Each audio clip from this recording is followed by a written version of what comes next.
T minus 40 seconds.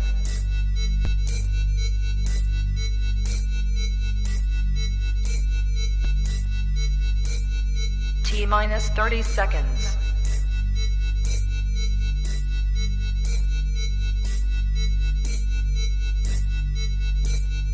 T minus 20 seconds.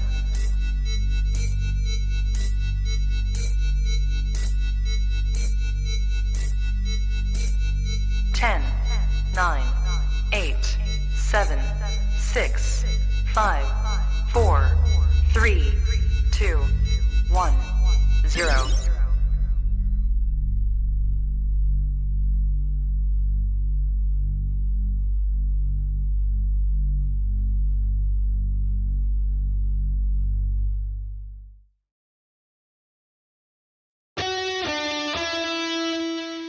Welcome to the Play It By Ear podcast.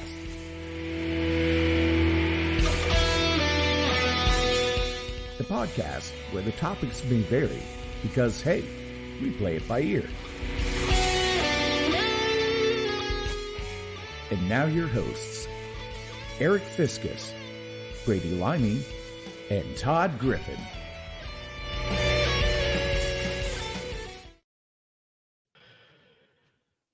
Welcome one, welcome all. It is the group of the ragged and the worn. I am the lone survivor. I'm ickless tonight, but everybody else is full of the ick. Which is rather unusual. Yeah. Todd knows whenever you work in an elementary or middle school, you shop at ick or us. Yeah, I typically... This is probably the longest into a school year I've gone without getting sick. Typically always get sick within the first 4 to 6 weeks of the school year, but I've made it 8.5, and I'm not ready to admit I'm sick. Some things are creeping. It's lumen. Sore throat last night and today, and just kind of just weak feeling. So it very well could be like a sinus thing too. A lot of times my sinus stuff starts with a sore throat.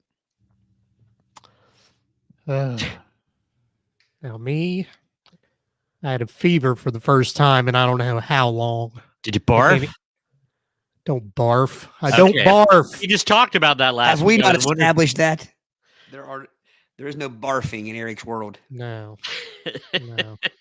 My 25-year record still is strong, and it wasn't even barfing 25 years ago. It was barfing in conjunction with other things, so it doesn't even really count. Playing the flugelhorn was not the other thing. Right. So, yes. The old razzle dazzle is what we like to call that. Razzle dazzle.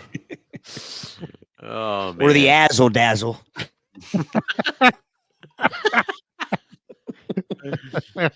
Would that be spelled Azzle? The assle dazzle. Something like that. Welcome. Episode 144 of the Play It By Ear podcast. The server of guffaws is with us. And roses are red, violets are purple. Todd's tones are sweet like maple syrup. Woman. Whoa, man. I was just telling one of my coworkers today, that if you watch our podcast, we were talking about movie quotes, and said, "Oh, there's not an episode that goes by that a "So I Married an Axe Murderer" reference is not made," and we don't intentionally set out to do it. It just happens. Just works its way into the conversation organically. Typically it's hello. Oh, That's usually that's probably the most repeated. Yeah. Or showing faces, various faces that we've been showing the past several weeks. Yeah. Todd. Charlie. Hey Eric, did you happen to get the picture I sent that one of our listeners sent? I did, and I'm trying to figure out how to share it. Project that.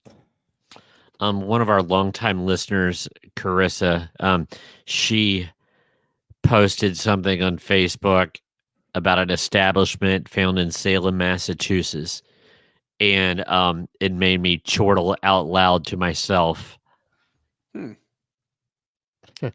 didn't get it. I'll tell you what. Yeah, I'll work on that while you guys are doing your topics, and That maybe we sounds can good. project Alright. that toward the end of the show here. Now, usually, as you know, we do a topic and a game. I'm sitting this one out tonight. I will provide input as I can. In his And I will- engineering skills. Brady said he was going to carry a part of my body in a text. You cannot carry that part of my body. Your pancreas. Yes. Your spleen. Here- There we go. There we go. I'm already sick. Don't say spleen. Oh man. Yeah, I got another surprise too toward the end of the show, so I'll get that picture together and then I'll Okay. play the other thing too. But All right. so Brady will have a topic, Todd will have a topic, and that will be our show tonight. No one's checked in yet. No one has commented yet. There are people in the room, so There's people in the room and they're lurking and looming and not making themselves known. I put Yeah. some pressure on one of my coworkers that has not watched us live. I will not mention her name, but if she shows up, I will welcome her and make sure Yeah. that and know you that know. your pressure worked. Yes. Just real quick, we'll go ahead and I'll see if Sup. I can get it right. Sup, John. Sup, John? Gary? Please, Hey, Gary. Gary, John. But please check us out. I'll do Eric's little spiel here. Visit our website, www.playitbyyourpodcast.com, and you can see lots of stuff. We'll just keep it at that. So, are you ready, gentlemen? Ready. Okay. Now, this is going to be a part 2 of a long ago topic. And I have to give my daughter, Randallyn, the credit for this one. Because I'll work into the title of the topic here in a moment, but at Dollar General there is a special edition Coca-Cola flavor out. It's called Y3000, and it doesn't tell you what it is. All it says that it was generated by AI, and so I bought a bottle of it so we could try it. And we were, it's middling, but anyway, which leads me to our topic tonight is going to be outrageous and crazy soda flavors part 2, because Todd tackled this topic, a lot of alliteration, Wow. quite a while ago, but there has been so many fantastical and outrageous new ones. It deserves a second chapter. It's outrageous. I had the is this the new one? Is this a new special flavor? Because they had one here a while back that was like gold, like the label was Yeah. like gold and black. This one was cyan and red. It's a new it was a new label, like magenta colored. Okay. And I think I've seen it, but I had the last one and it wasn't bad. I can't really put my finger on what it tasted like, but it wasn't Yeah. bad. so So- you're saying it's pure goat. Pure goat. You're what? Thank you, Eric. I needed that. But Coke is very straightforward, because after we drank it, I was like, it's not bad, but it's got a strange odor and aftertaste, and it's not unpleasant. But I looked it up, and it was AI generated. So Randall and I both think that it wasn't bad, and we would drink another one. But I looked it up, and somebody not affiliated with Coke thinks they have the answer, and I have to agree with them, because Coke is ambiguous about it. It's like, no, we just want you to use your imagination. And it tastes slightly like a cross between Coke and RC Cola. And their description, the odor and the aftertaste, and this is going to sound very disgusting, is the orange circus peanuts candy that looks like a giant peanut, and Oh, the yeah. big orange spongy ones. And it tastes like there's smell. The odor, the smell of it's not unpleasant, but you kind of taste it after you drank the soda. It is the weird thing. Is it peculiar, Brady? Is it peculiar? It is very peculiar, and it's really hard to pinpoint. Well, I like exactly one of those orange circus peanuts. I can't do two, just one. So, Just so, one so nut. someone Sure. A one nut. Is that what you said?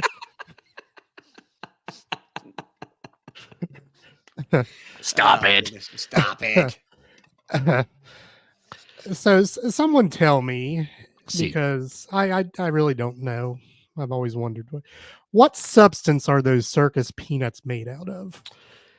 It's unlike any other substance on Earth. Well, I think in the 50s, the height of the Cold War and the space race, it started out as like caulking for something in space, and they turned it into a candy, a confectionery. That's my theory. I'm sure it's something. If we were to see the process, we probably wouldn't want to eat it. You know what I mean? Well, it's like Three Musketeers nougat, but hard. But it's not that. And it's a little more. I don't think it's quite as tacky, dense, or like you know what I mean. It's like a frothy. It's like a mellowish frothy.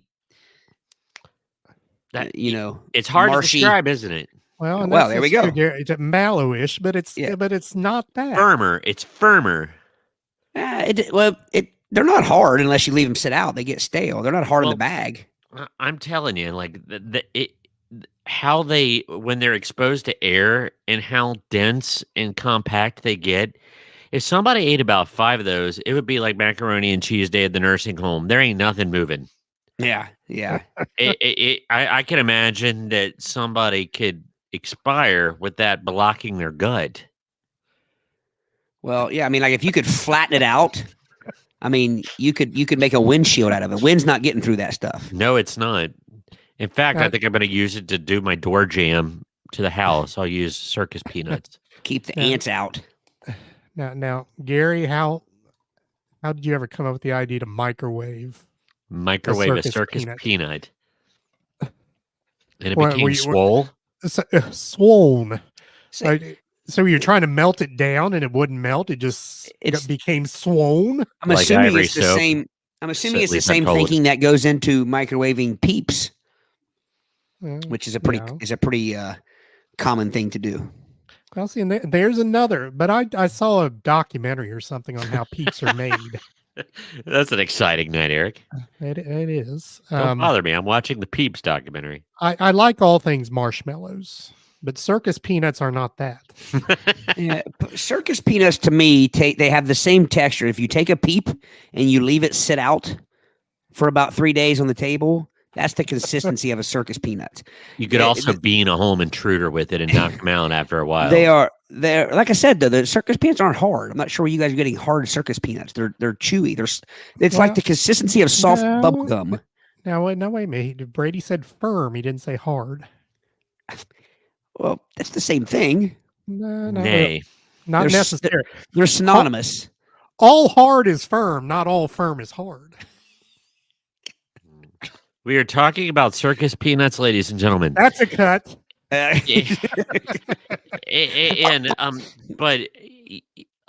if you got pelted on the head with a firm and elderly circus peanut, it's going to leave a welt. Well, I would, yeah. But I agree. They're not by nature marshmallowy, but they are very much. They're a little more firm than a marshmallow. Like I said, they're the consistency of soft bubble gum. Like you ever put a piece of gum in your mouth and it's just crap, and like you literally can chew it up and swallow it. It's like it doesn't hold together. Like it doesn't. Big League Chew. Yeah, kind of like Big League Chew. Sugar paste.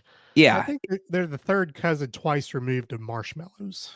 It's like but it also has a flavoring of some sort. It's not orange, but it's some kind of unidentifiable fruitiness. But it's it really circus. doesn't taste like fruit. It tastes like circus. It does. It tastes like it. If Geta is what they sweep up on the floor to, they always say that Geta is the stuff left over. They sweep up. Maybe circus peanuts are what they sweep up after a circus, and they just pack it together. We've waxed poetically about Coke Y3000. A few more comments here. But why are there not different size circus peanuts? You don't ever see a giant one, and you don't ever see a mini one. I That's got a a new fine term question. for it. It's nougat mallow. It's nougat and mallow. Nougat mallow. Oh, or Muget. All right. The reason why you don't see different sizes of circus peanuts is because no one likes them enough to adjust them. Yeah, it's the same die cast thing that they've used in the industry since 1950 something. It's probably the same machine. Probably the same person running it. The cost to change the circus peanut would not adhere enough of an audience to pay for the cost to change the circus peanut. So leave it as it is. So, go ahead. I don't know why we didn't do this sooner, but let me read this to you. Circus peanuts are American peanut-shaped marshmallow candy. They Murky. date to the 19th century when they were one of the large variety of unwrapped penny candies sold in such retail outlets as 5 and dime stores. So wait a minute. Does that mean every circus peanut we open is from the 19th century? I believe that. Probably. Here's the main ingredients: sugar, corn syrup, gelatin, pectin, soy protein. So that's soy protein, food coloring, artificial flavoring. Well, that narrows it down. I didn't know this. Yeah. Over the years, confectioners have also offered circus peanuts colored yellow, pink, and white, including a variety of flavors, though orange is still the most predominant color and banana the most common flavor. So are the orange ones banana flavored? That's just confusing. I think that's a lie because I've not seen another color circus peanut. So I'm gonna put the little, what do you call it, community editing thing on Twitter and say until I see one, I don't believe it. But I can taste banana if you think about it. Oh yeah. I'm just saying no other colors. It's orange, but it tastes like banana. Yeah, which is odd. But we talked about this one other episode, fellas. Circus peanuts led to the creation of Lucky Charms in 1964 when a General Mills employee chopped pieces into a bowl of Cheerios. I remember reading that one other time. I do remember us talking about that. Yeah. See, and I think those Lucky Charms marshmallows are the only things that are considered marshmallow that are harder than a circus peanut. Yeah. Well, and like I said the other day, mallow. now they're coming out with miniature Lucky Charms. How much more miniature than they need to be? Molecular charms. I mean, All right. it's just mini enough to where you don't have to chew them, I guess. But, Yeah, it just becomes pablum at that point. do you have a few more comments here, Brady, by the way? They're all from Gary. And he said, so you're saying the Kyle King rule is not in effect tonight. The Kyle King rule is always looming. It's always in effect. Always in effect. It doesn't matter what we're talking about. It's there. And then he said a strange odor and aftertaste, but not unpleasant. How does that? I didn't say bad. I just said strange. So, And all right. bananas with us. Classic circus peanuts possess an artificial banana flavor, which you might think is odd. And then here, I don't know if you can see it, but it is a picture of 3 different color. There's orange, pink, and yellow on there with a candy necklace. I'll withdraw my motion. I was going to say, is that a candy necklace? Yeah, well, it's a candy necklace, and you probably didn't see, but it's those little baseball chewing gumballs. Oh yeah. Oh, yeah. Baseball threads on them. Yeah. So here's the next question. I'm going to wax poetically a little bit more on circus peanuts. So no matter what the color, are they like Skittles? They all taste the same? I don't know. It's The thing said that they experimented with different colors and flavors. It just didn't say what the flavors were. I think a strawberry or cherry circus peanut would be optimal. Cherry, yeah. Yeah. And by the way, did you hear Skittles were outlawed in California? I didn't. What? Yeah, because of the dye they use. Oh, I'm not red dye surprised. number 4 or something. Oh man, don't even. I love you, San Diego, but the rest of California, and I like LA, and I like San Francisco. I just don't want to live there, and there's too many weirdos. But anyway, so okay, it's time to get on track to our original topic: 25 of the most outrageous soda flavors in the world. So let's just get this party started. And like I said, some might seem repetitive, but these are a bunch of new ones. Now, this one is just offensive to me in every way, shape, or form. And it's from it's called Grandpa Joe's. It's Grandpa Joe's Dill Pickle Soda. Ugh. And it's even green. So I'm guessing you can probably find all these things at Jungle Gyms. You're gonna, yeah. or like maybe Crackers Barrel. Crackers Barrel, It, yes. it even says you could get yours in stores in Pennsylvania and Ohio or online. So evidently, I probably could smell. I could smell it from here. It's just nastiness. So So would you guys partake of dill pickle soda? I would take a sip of no. it. But my question would be, is it straight dill or does it have sugar mixed? You know what I mean? Have they sweetened it? Because if they sweetened it, I could see it tasting a lot like a lot of pops. Any pop that has like a bit of a sour. Is Brady frozen? Poison. That is a great frozen face right there.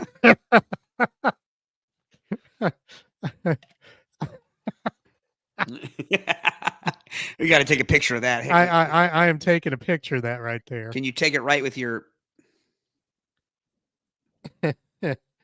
Oh, this is yes, Brady, it's you. He looks disheveled.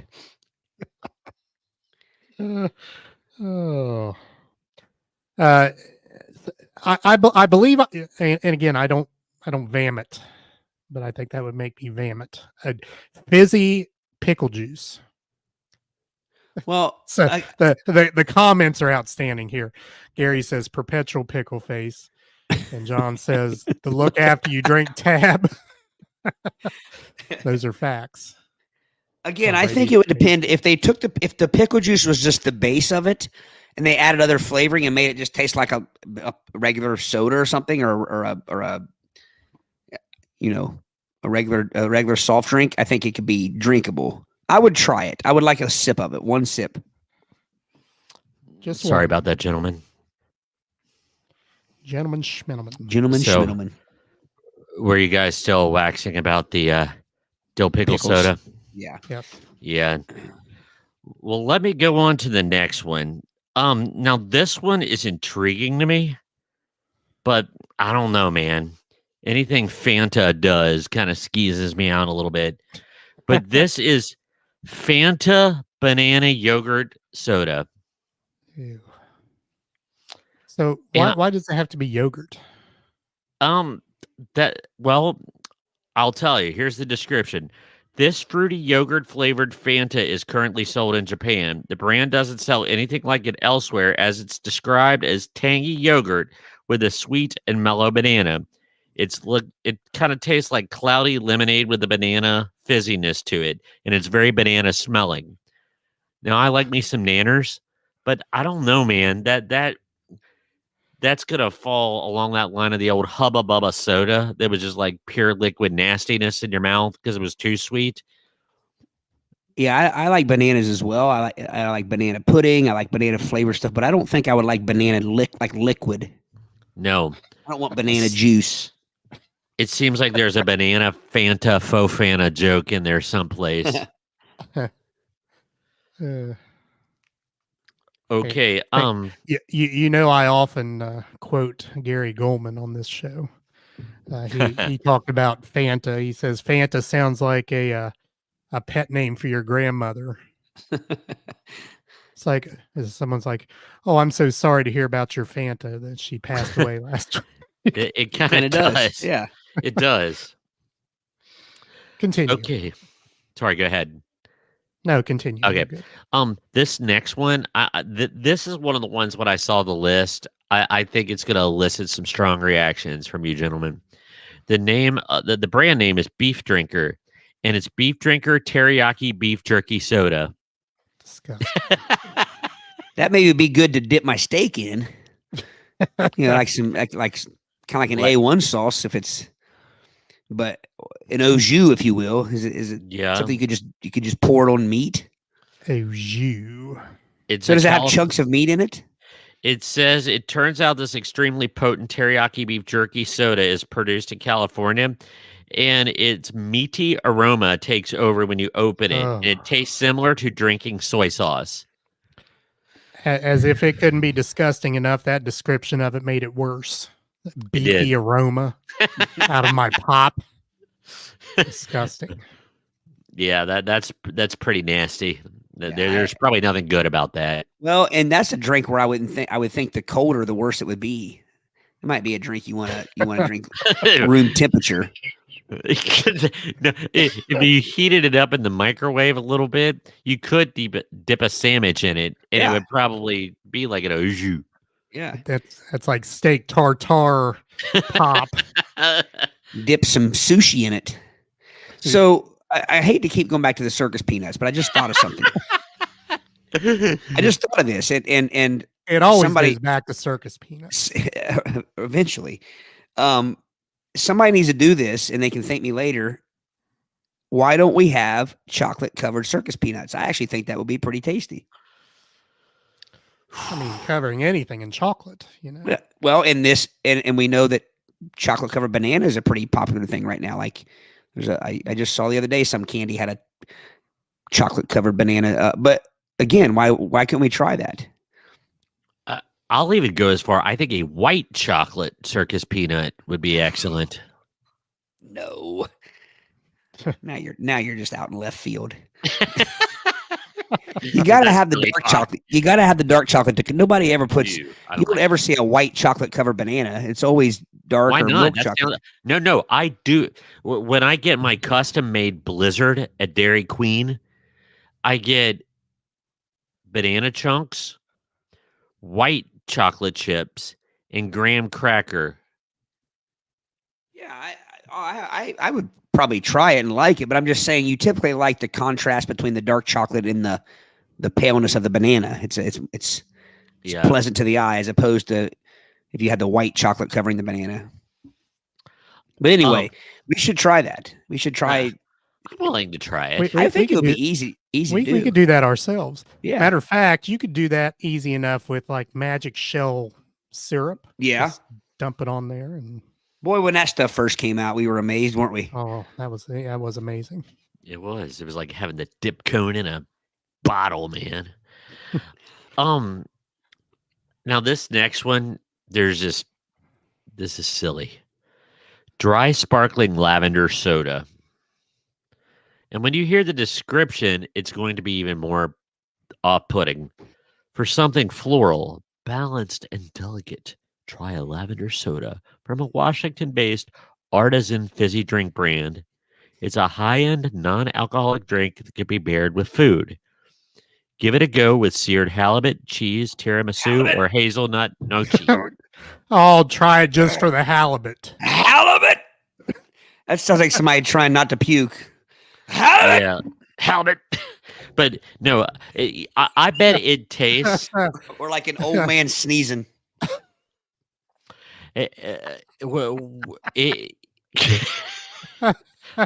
Bull hum and halibut. This sounds like a British pub. Okay, I bet it tastes like a 25-year-old.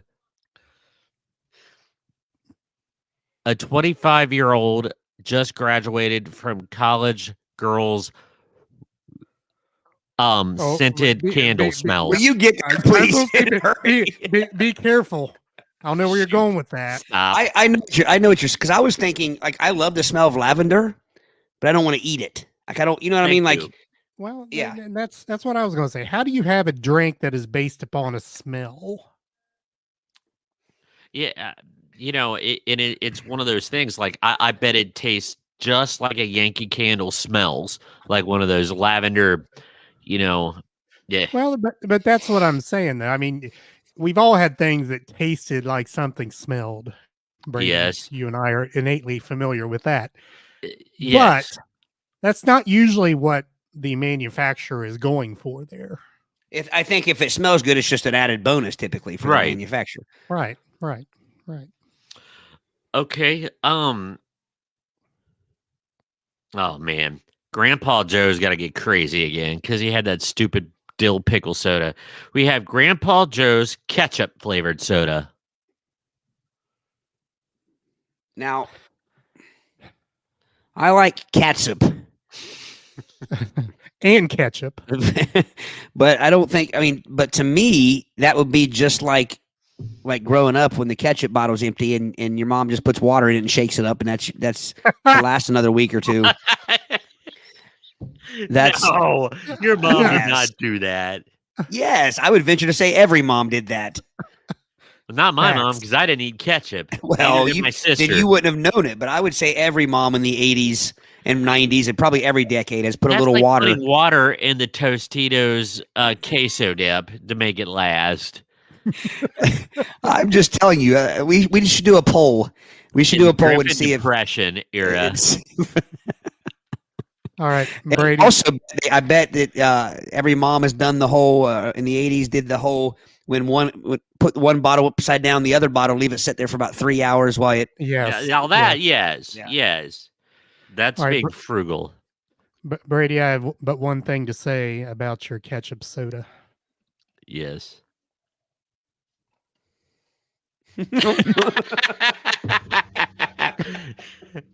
How did you know that was coming?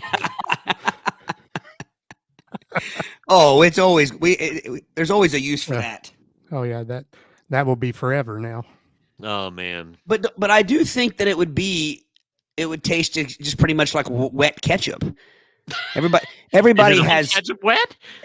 everybody has thought they had the ketchup bottle shaken enough, and then you go to put you a dollop out on your plate, and it's not shook enough, and it's just like it's just Yeah. water with a little bit of ketchup in it. It's a moist explosion, and it doesn't really have ketchup. It's just like dyed red water, and it probably turned your bun pink. I like ketchup and I like tomato soup, but I cannot drink tomato juice. And I think a Bloody Mary is Rancid. nasty. Yes, and I like food, but the idea of just stacking as much food in a drink as you can that's just ridiculous to me. Yeah. I don't want to drink something that's got like a hard-boiled egg and like 15 pickles and a slab of bacon and a rib and a chicken wing and stuff sticking out of it like that. All right, I got a lot of comments here from the audience. Yes, we do. Brady, John says, "No way we were making fun of your frozen face." Now you know that we were. Okay. Gary, circus peanut soda, circus peanut, off-putting, smells like tastes like lavender. Pudding. Savannah, lavender and Earl Grey tea is good. I don't know who this Earl Grey is, but I wouldn't like. He makes a mean So, tea. Now I will say, who said that? Savannah? Savannah. Yeah, I will agree, Savannah. I have had different teas with lavender, and it wasn't bad. So I never thought of that. And she says, and to the bananas, Recession has frozen chocolate peanut butter bananas now. And Reese's. Yeah, Reese's. that's what it was. I knew I saw an ad the other day, Savannah, for some candy that had chocolate peanut butter, which I love chocolate peanut butter and banana together. Mm-hmm. That's a good game there. Mrs. Wilson. Miss Wilson. Ketchup is just sweetened tomato, so it would be sweetened tomato use. Yeah. Yeah, but is Or it fizzy? Ugh. You know what I mean? Like is Well, is it has to be if it's soda, true? Or right? or as Gary calls it, wetchup. Great, Gary. Hello, Maxwell. Maxwell, you're so beloved on here that you get your own greeting. Maxwell. Maxwell. Okay, this next one, Todd, I think you're going to be a fan of this. This comes. This is not the same lady that does the toast, but it's Melba's Fixin' birthday cake soda. I do like some birthday cake. As do I. It's cloudy. It's kind of like an opaque white, kind of like that white Gatorade. And It's cloudy. Yeah, just like the white Gatorade is what it kind of looks like. And Never had the which white is- Gatorade. Oh, it's delicious. You mean It- the clear, like the clearish Gatorade? It just looks a little bit like Well, soapy water. Yeah, it kind Soapy of that's water. exactly what it looks like, soapy water, but it's delicious. Yeah, I like it. It doesn't taste like birthday cake though. No, I think he's saying that that's the color of it. Yeah, Oh. that's the color of it. Yeah. So does the birthday cake soda have like anything floating in it? Like I want some sprinkles. Yeah, or something floating in it. I want to chew it if it's birthday cake. It says its description is what's not to love about a sugary, buttery, vanilla flavored soda. This celebratory drink is from Colorado's based Melba's Fixins and created to match the exact flavor of birthday cake. Reviews say it's spot on, and they said the label is with funfetti is nice too, but it does not say there's chunkage in it. That might be a bit too much. Yeah, well, the funfetti thing is that's been a craze over the last half a dozen years or so. I don't know. The only thing making me leery of it is it's not appropriate for the show, but you guys know my experience when I had the birthday cake dessert at Cold Stone Creamery. I would be worried about that. Let's just say there was a cake baked later. So I don't think floaties in the pop would work because of the acidity of the pop, right? True. That's true. Now, this next one, I'm trying to. This sounds fascinating to me. I can't say it's gross because I don't know, but here we go. Rocky Mountain Soda Company. It's prickly pear soda. Prickly pears are not actually pears, but it's the fruit of cacti.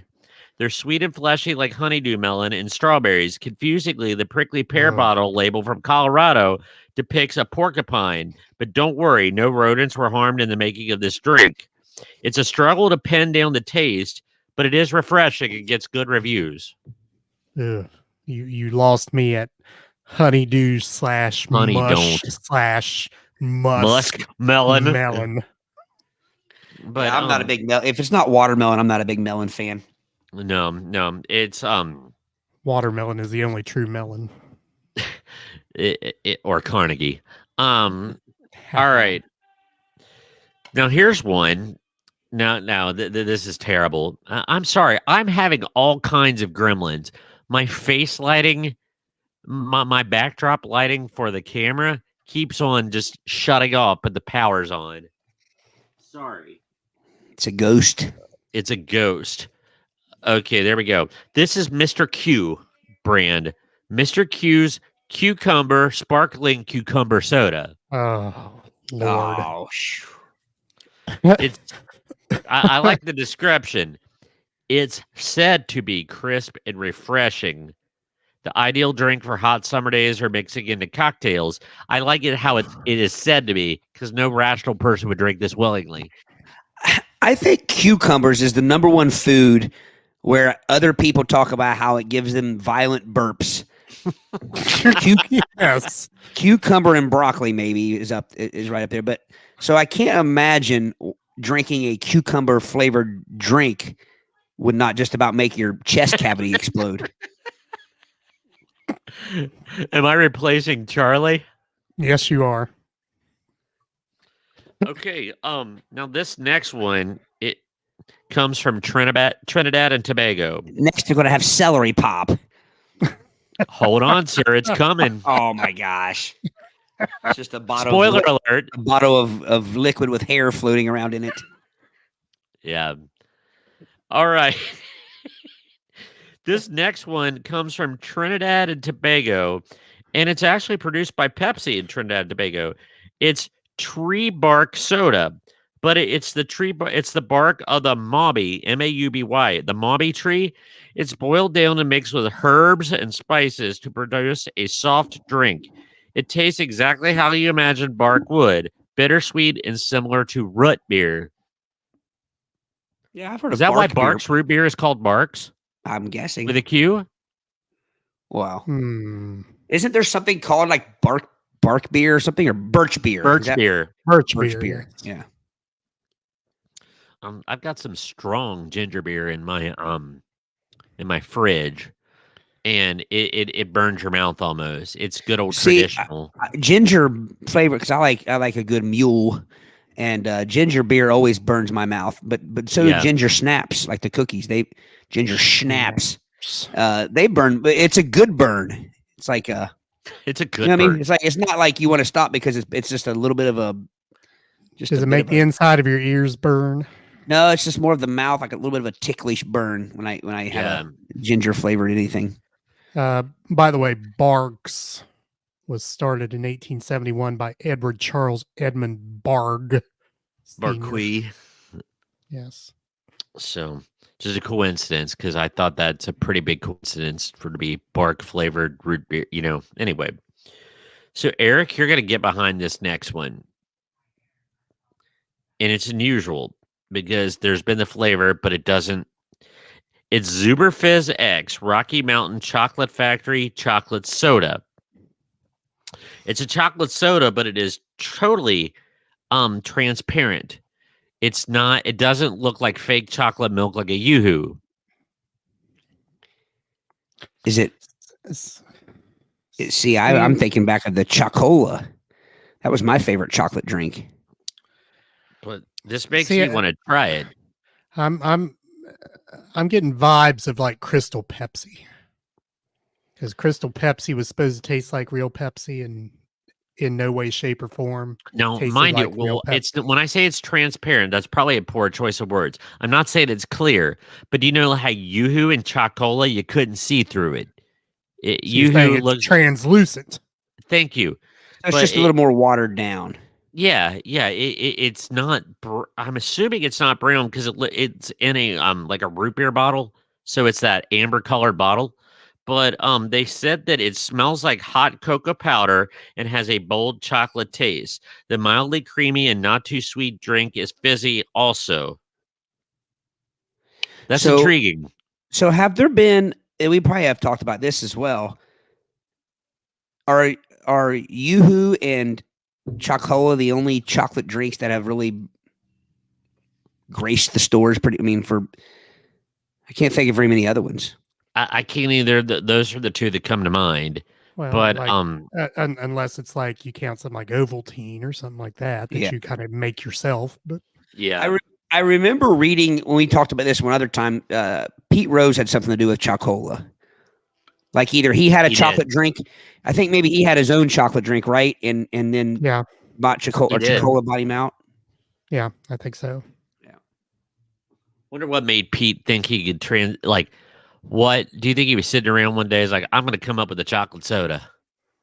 Or if somebody pitched it to him because he was famous. I'm sure it was pitched to him. See what you did there? Yeah, it is, because it says that he took a bet on it. Rose and Chocola launched a separate chocolate beverage officially endorsed by Rose called Pete. Assuming.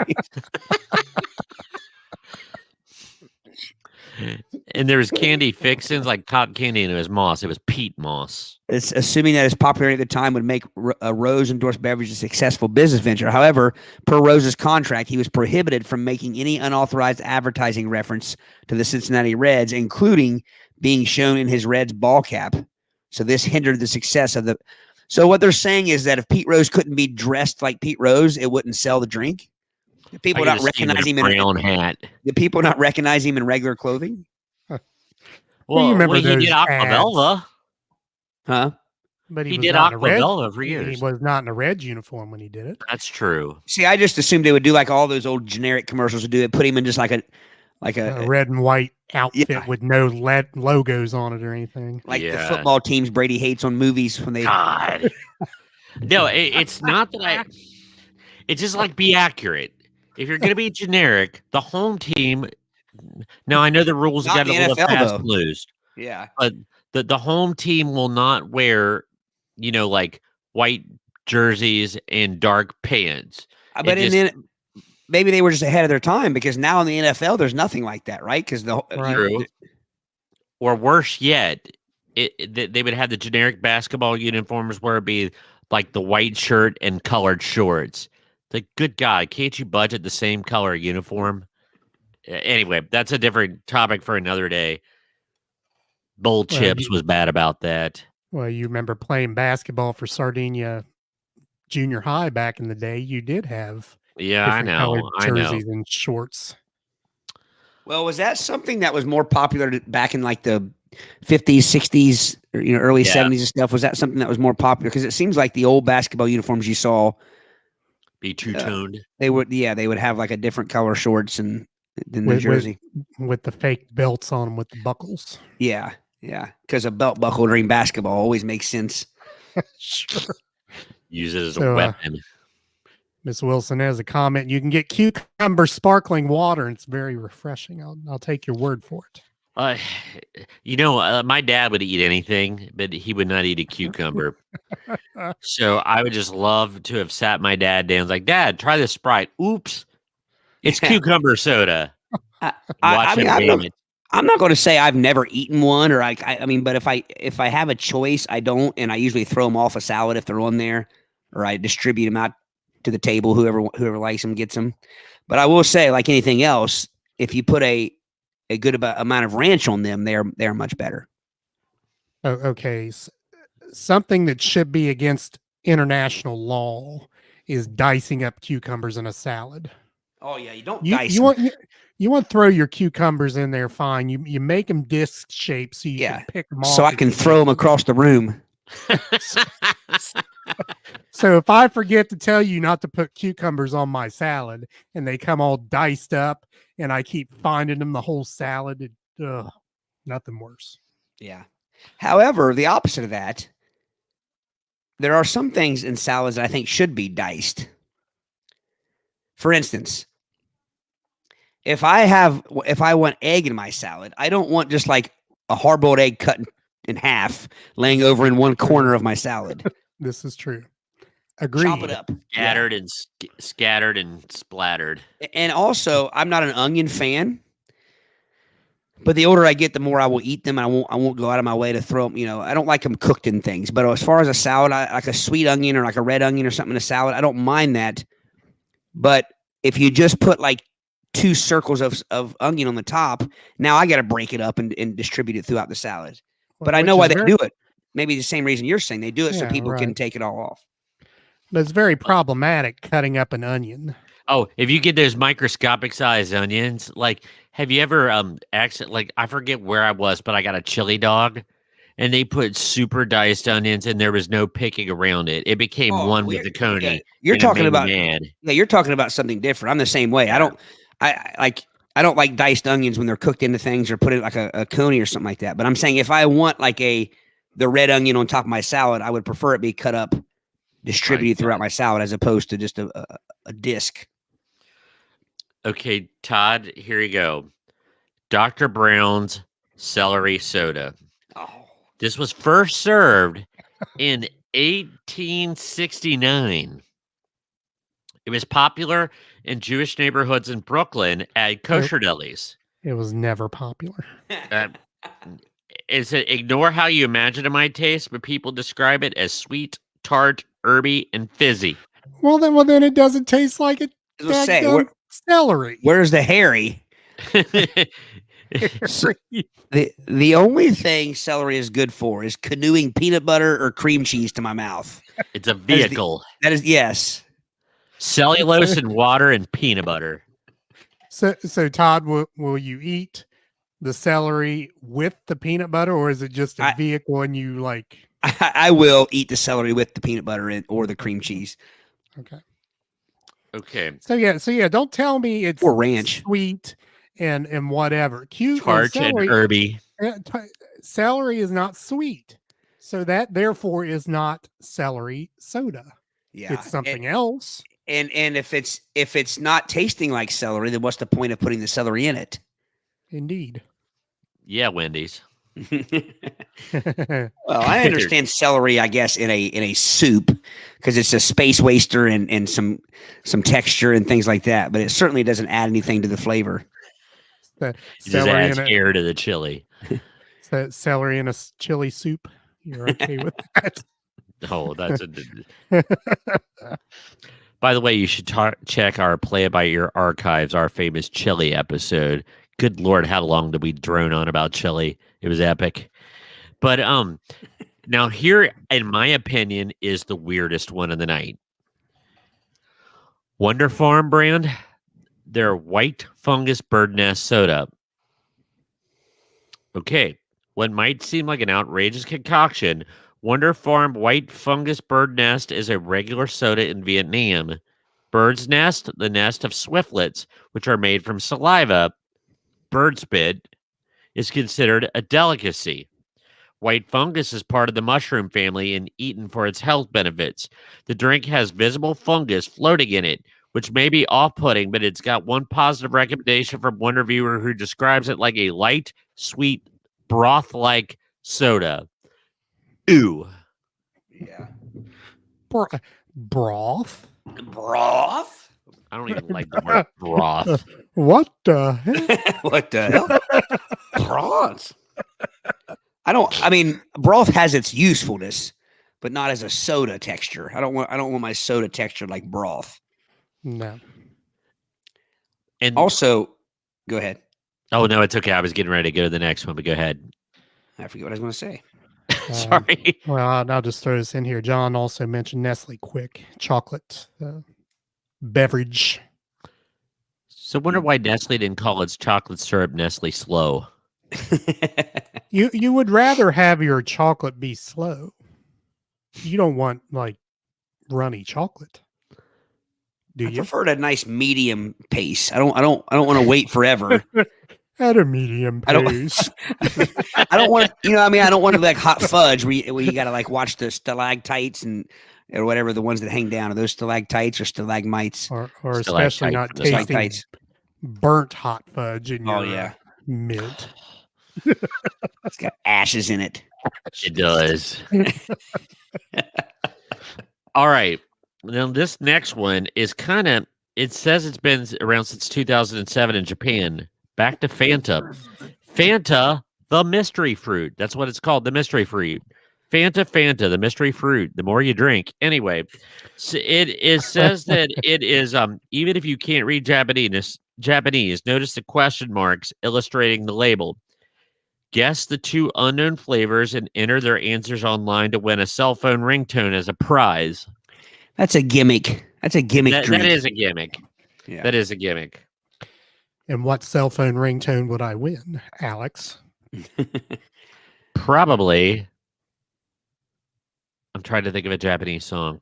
Turning Japanese. I think I'm turning. Besides that one. It's It's a great song. So I'm kind of rounding out the list here. This one, it's not. We've covered this one previously, but just the name of the company. It's Meat Maniac Bacon Soda, not Yeah, baking soda. Bacon soda. The bacon craze definitely has taken off in the last dozen years or so. It's don't know. bacon. I like bacon, but I'm not Don't want to drink my bacon. I don't want to. Yeah, and not only that, but I really don't want other things tasting like bacon. Because Yeah, I would say bacon should taste like bacon. I would say the taste of bacon is only the half of why people enjoy eating it. True. I mean, if you popped a piece of gum in your mouth and it tastes like bacon, I don't think people would like it. Or a Do you bacon. think it's You've seen crazy? bacon mince? Ew. That defeats the purpose. Yeah. Here, I'm going to freshen my bread. Now I taste like pork meat. Anyway, pork meat. I don't know why that's funny, but it is. It's kind of redundant, but anyway. This last. Here's something. No, it's like meat. Meat. Chili soup. It. Sorry, I'm laughing. It's mahogany in color. It's described as fizzy, sweet, refreshing, and tasting like bacon. Surprisingly, it's suitable for vegetarians because it contains no animal product and it goes well with whiskey. Then what the heck's in it? It's What not kind- lard. It's not just Lard. liquidy lard. Yeah, I mean, DuPont had to make that taste because if it didn't occur by meat naturally, I don't know how they'd come up with that without several banned chemicals. But I just lard is an animal product. But there's no lard in it. Yeah, I asked if it was made out of lard. Oh, But I pictured some machine that just has dangling pieces of meat above these cylindrical catch-alls, and it just wrings out the meat juice into it, and then funnels it into bottles. Ew. Eric, this one's for you too. Sort of. Fanta Moo Moo White. You might not think yogurt and soft drinks go together, but Fanta's Moo Moo White, it's owned by Coca-Cola, and it's a fruit-flavored yogurt-type carbonated beverage sold in Japan. Wouldn't that just that'd be like probably milk? our funky sodas. Milk. Milt. Eric Fuzzy doesn't milk. like. Eric likes yogurt. I like yogurt. But would you like yogurt drink? But I mean, there are yogurt drinks though. Yeah. Or Eric, would you like unagi soda? It's I grilled eel flavored soda. Subtle. It's grilled eel flavored soda. Now, real eel or like the eel sauce you get at sushi restaurants? The drink is supposed to taste like kabayaki. It's eel marinated in soy Sushi. sauce. And honestly, it's hard to imagine how the flavor would mix with sugar and carbonation. Not to mention, it's strange to imagine kabayaki in liquid form. One reviewer describes it as having a punch of eel, which stayed in his throat like he'd just eaten a plate of raw eel. You see what I picture is like a machine that has just a bunch of eels dangling, and it wrings out the eels till the eel juice goes into cylindrical objects. Brady looks like he's saying eel. Eel. You guys are going to cut that out our next live thing, and I'm going to be right up there with Buttle the cat. I'm going to be turned into a placard. Could be. I mean, that couldn't have worked out any better that you got frozen like that. Yeah.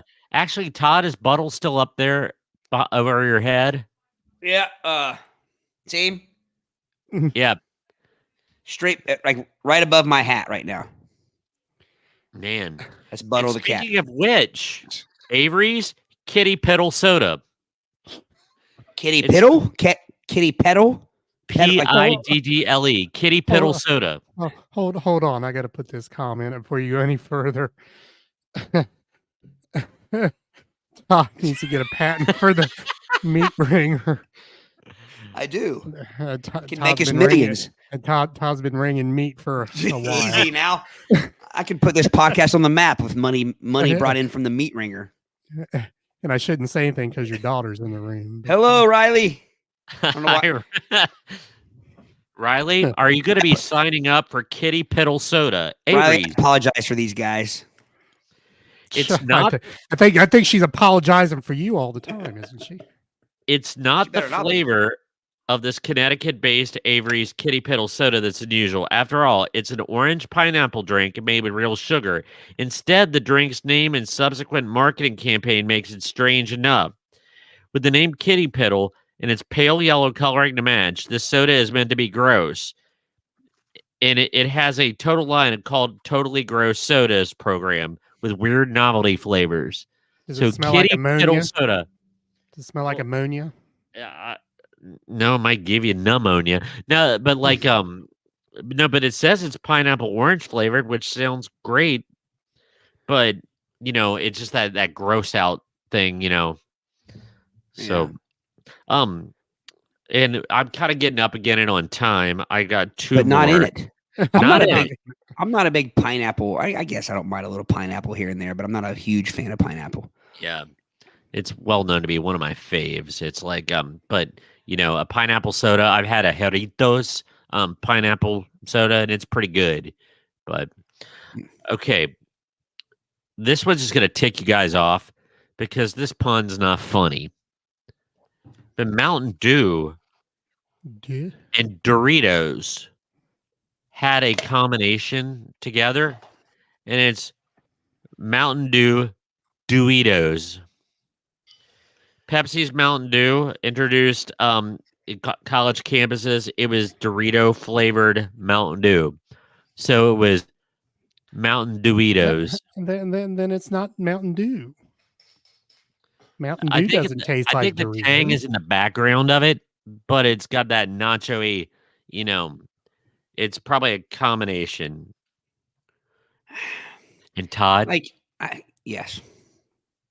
oh, go ahead and make your comment on this. No, I mean, I don't understand why Mountain Dew and Mainly Mountain Dew, but Pepsi's another. Like the whole, why they have to mess around with so many different flavors and stuff. Like Like Eric said, it's a gimmick. They're in every game you could imagine. Candy, alcoholic beverages. You know, Doritos. I don't No. get it. Dweedo. There's nothing wrong with just a good old classic Mountain Dew and Pepsi. I do. Code Red is my favorite of the Mountain Dews. I don't like drinking Mountain Dew because it's one of the sweet drinks that makes me feel gross after I drink it, like Yeah. I've done something to my body. Yeah. But anyway, Todd, this one has been waiting for you because you made a comment about this earlier, where it's the only true melon. But Pepsi made salty watermelon soda Ew. What? for a limited time in Japan, just like summertime eel flavored soda. This one was released for a special seasonal treat. Don't knock it till you try it because it's a Southern classic. Sorry, putting salt on watermelons is repugnant to me. It's ruining a good fruit. Yeah, I don't get that either. I can't. So like, watermelon is a sweet, juicy, fruity snack. Why would you want to take that and turn it back into eat a chip or a stick of beef jerky or a Slim Jim or something? Why you want to make your sweet and fruity snack and refreshing snack and make it salty? I don't get it. My dad would put salt on watermelon. I know lots of people that do. I just and I like Brady think it's repugnant. Yeah. Have you tasted it with salt? I haven't. So maybe it's better that, but I don't quite understand it because again, to me, you're crossing the streams of food categories there. You know, never cross the streams. We all. I mean, that's like taking a Twix bar, breaking off one Twix, and dipping it in ranch and saying, you know what I mean? Like you would never take your dessert, your chocolate bar, and dip into something that made it not a dessert, not a sweet and sugary. Yeah. Treat. Like Thousand Island and Musketeer. Yeah. I mean, like you don't bite into a jelly donut and want salsa in it instead of jelly. That's kind of, it's the same. It's in the same realm for me. We have a couple of salt on melon fans. Gary is one. Trev, welcome. Welcome, he doesn't Trev. prefer salt on watermelon, but it brings out the sweetness a little, or so mine. Why? I'm assuming my wife. Trevor, you should try and let us know. You educated us last week. Yes, correct. I forget what he what did he eat? Chub, a chub. Yeah, talk about chub of bologna. Chub of bologna. Yeah, but I just can't imagine how something salty can bring out the sweetness because you're not going to get past the salt unless the salt goes away, unless the flavor of the salt. Okay, I'm down to my last couple here, and I think it's time to move on. But Rocket Fizz Grass Soda Pop. Rocket Fizz. It replicates the taste and smell of fresh cut lawn clippings. No. Why? That just, you could get it on Amazon, it says. And I think the one to end up with, I want to go out with a good one. Yes, and this would be a good one, and it kind of goes along with Todd's handle today, but it is Pepsi Maple Syrup Edition. Maple Syrup. It's a limited edition Pepsi that was a brand collaboration with IHOP, so it is soda Pepsi with a maple syrup finish. See, I mean, of all the ones that you've said so far, I think that is the one that I could probably deal with. Although it seems a little sweet, but I bet it, and I'm not making it a joke, I bet it tastes like Horehound candy. Probably. I think my problem is I like to have food and drink separate. I like to have them, you know what I mean? I like to have a bite of food and then a taste of drink. They are companions, but I don't like the idea of trying to take a drink and stuffing as much food flavoring into it as you can. It doesn't make any sense. We don't do that with food. We don't say, "Hey, I'm going to make some, I'm going to make some 7-Up flavored pizza." Oh, hold up. There is cakes flavored with soda. And my mom would use Coca-Cola on ham. First off, you're right. The Coca-Cola cake at Cracker Barrel, I've argued, is the best cake you can buy outside of a homemade cake at home or something. But it doesn't taste like Coca-Cola. It's just used for sweetness and flavoring. And if you use, because Celia uses Dr. Pepper for ham and stuff, but again, it's not like the entire ham takes on the taste, the flavor of Dr. Pepper or Coke or whatever. It's just there as a sweetener and to give it a little punch. But you don't say, "I'm going to create a pizza and try to make it sound or taste like Fanta." Like that, it doesn't happen the other way. So why are we taking drinks and trying to turn them into desserts and in some cases actual meals? Food. Well, it's just like we talked about this the first go round. People eat soup if you really want your liquids and your foods to be so similar. Remember the Jones Soda Thanksgiving dinner packet where you have the turkey flavored soda, the gravy flavored soda, the mashed potatoes flavored soda, and the cranberry soda? Yeah. Disgusting. Yeah, it's foul. Anyway, that I hope that got everybody's obscure soda Jones, no pun intended. There's not one of those on that list that I would want to try. Now there's some that I would try. But there was a couple that intrigued me, but nothing I had to have. I don't know. It got a little bit too fancy for my liking. I agree, Todd. None that I would go out of my way to try. Yeah. If they're sitting in front of me. But see, I don't even think any of those things would quench thirst. That's what I mean. It's a food at that point. It is. I mean, you got like chicken Kiev cola. I mean, what's next? That most certainly would cause vomit from you. Yeah. Oh, yeah. Do you know what I think would be the worst meat soda? Meatloaf soda. That just sounds like that would not. No, liver soda. Liver, definitely. Because I like meatloaf and I like a good moist meatloaf. And because the moister the meatloaf, the better off is it on a sandwich. So you put it on the meat ringer. Yeah. Yeah. But if for you engineering type brains out there, just make it look like that. Whatever you're, and give me the credit for it. No, the worst would be liver flavored soda that was yellow like bile. Ooh. With onion flavoring, so it'd be liver and onion soda.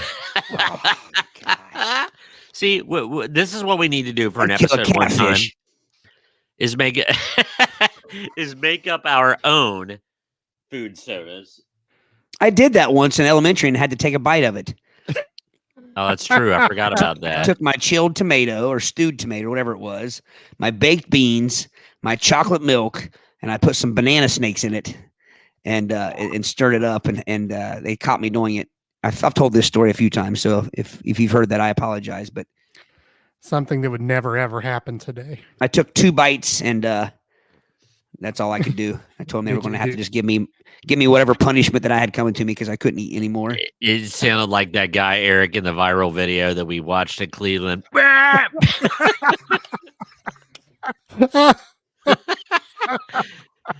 Oh, sorry, didn't mean to go too inside there, but it was just a video of some poor what do you call it, custodial employee having to clean out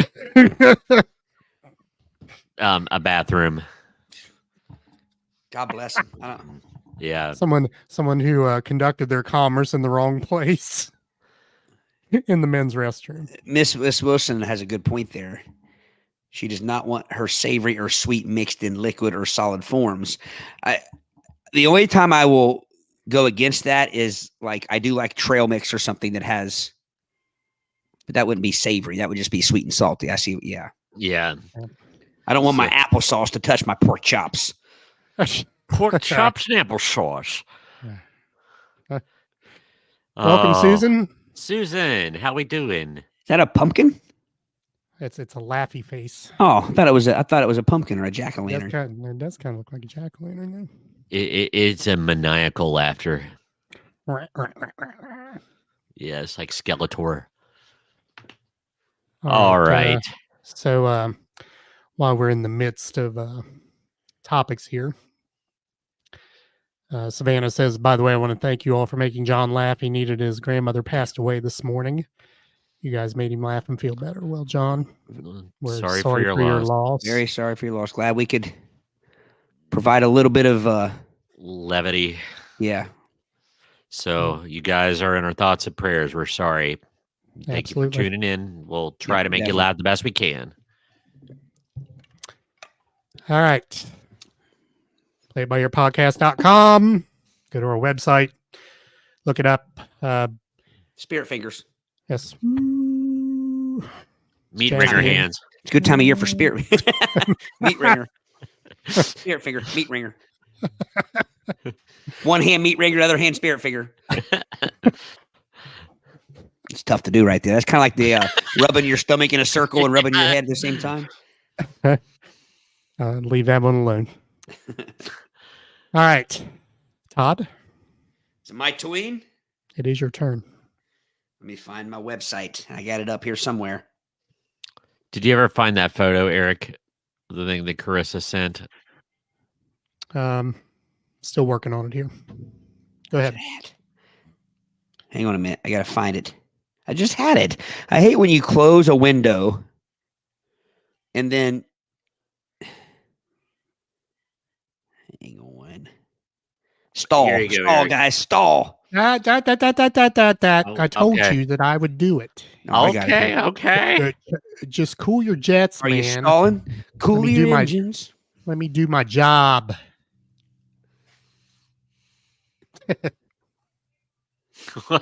Cool your engines. I got it up, by the way, whenever you guys I have it found. It's been found. Hi, Riley. You know, like I said, Panda was going to tune in to the like the soda part because, like I said, she literally suggested this to me. He's like, "You need to do a topic on strange sodas." And I'm like, "I will do that." I love you too, Riley. Riley is at which she should be at rehearsal right now, preparing for her role in Little Women's at Little Women's. Little Women at the high school coming up in November. I'll give her a shameless plug. I told her I would announce it a few times on the show between now and then. So is she at rehearsal right now? Well, I'm assuming that rehearsal's over or she's on a break or something. Or Oh. maybe she's not, I don't know how The whole rehearsals work, class but is watching us, trying to tune into our high comedic. she's Dude, told me right. before that some of her friends watch. Yeah, because she's always like, for whatever reason, Dad, some of my friends watch and think you guys are funny. And I'm like, well, maybe you should try. Thanks. Yeah. All right. She still, every once in a while, still break out the Donato's thing and make her crack up laughing. That's her favorite.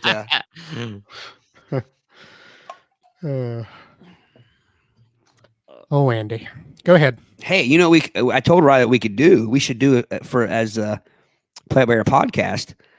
I'll ask you live on the air is for their programs for the play. You can buy advertisements. We should take out a Play It By Ear podcast advertisement in the program for the play. There we go. I could support that. Yeah.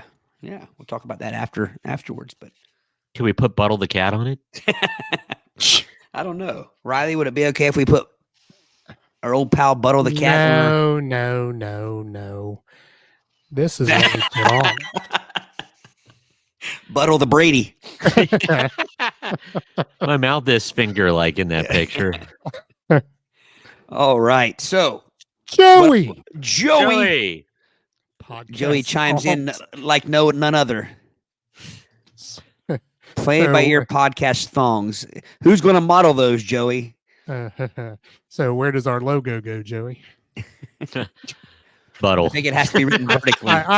I don't know which side I'd want it on. I think it has to be written vertically. Play It By Ear podcast is kind of long. Oh man.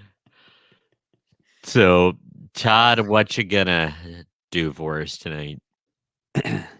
So last week I was working on, I got to scroll up and find the title of this. It was once popular foods that we all stopped eating. Once And I popular. and I got through, we got through the igloo meatloaves, which why isn't an igloo I guess it would be igloo meat loaves. Loaves. We got through the deviled ham pancakes. We got through the tab, the fondue, the Hoover stew, which sounds like a stomach bug. There's a case of the Hoover stew going around.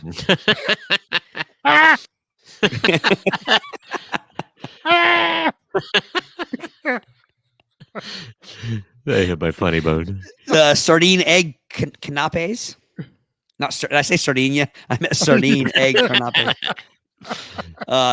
Jello salads. We got through. I'm just soda milk. That's what they would have served at the J&R restaurant, right? Yeah, that's right. Adult baby foods. We got through the banana candle, barely. Meat clowns, which is when Trevor taught us that a chub of bologna. Yeah, a stick of bologna is called a chub of bologna. Ribs in a can. That just sounds funny. Pineapple upside down cake, which you guys both like. I dislike. Pre-made lunch boxes, like lunch boxes. Piggybacks.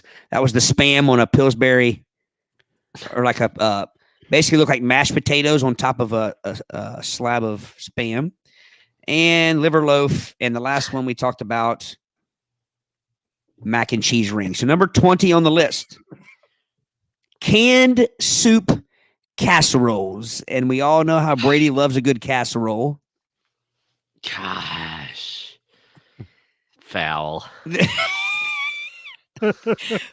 Brady, I'm gonna debate you on the casserole thing, like I always do. The only thing to dislike about casseroles is the texture and the overall appearance. The taste of them is fine. Agreed. Cream of mushroom and cream of chicken soup exist for one reason: to vam it into a casserole of some kind. You don't like cream of chicken soup? Cream of chicken soup? No. Yes. Why? Because it has cream of as the prefix. What? I knew you didn't like pale condiments, but I didn't know you had a problem against all creams. No, it's just I don't like that milky gooey. The one exception is cheesy potato soups, but I just don't like creme-based liquids. Yeah, milkshakes excluded. I'm a fan of casseroles. There's not many casseroles I don't like unless it has mushrooms or something like that, or oysters. I don't want any oysters in my casseroles. My wife just invents casseroles. What, Eric? My wife just invents casseroles. Yeah, that's the great thing about them. Brady, want to come over for dinner? 21. I think we've seen these before. SpaghettiOs ring with hot dogs. This was popular in the 1970s. Eric, if you could pull it up there, it's just SpaghettiO ring with hot dogs. But I will tell the people in this picture, it's not hot dogs. These are Vienna sausages. Sausages. Unfried. Unfried, Brady. But all of the snail trail, the snot's off of them, though. They're nice and clean. They've been washed off. SpaghettiOs with Franks. SpaghettiO ring. SpaghettiO ring? Yeah, it's like a... It's a wreath. It's a wreath. This has Vienna sausages in the middle of it. Well, what keeps the SpaghettiOs congealed? I think they make it into like a Jello. Ah. Do they put some horse hoofery in there to keep it?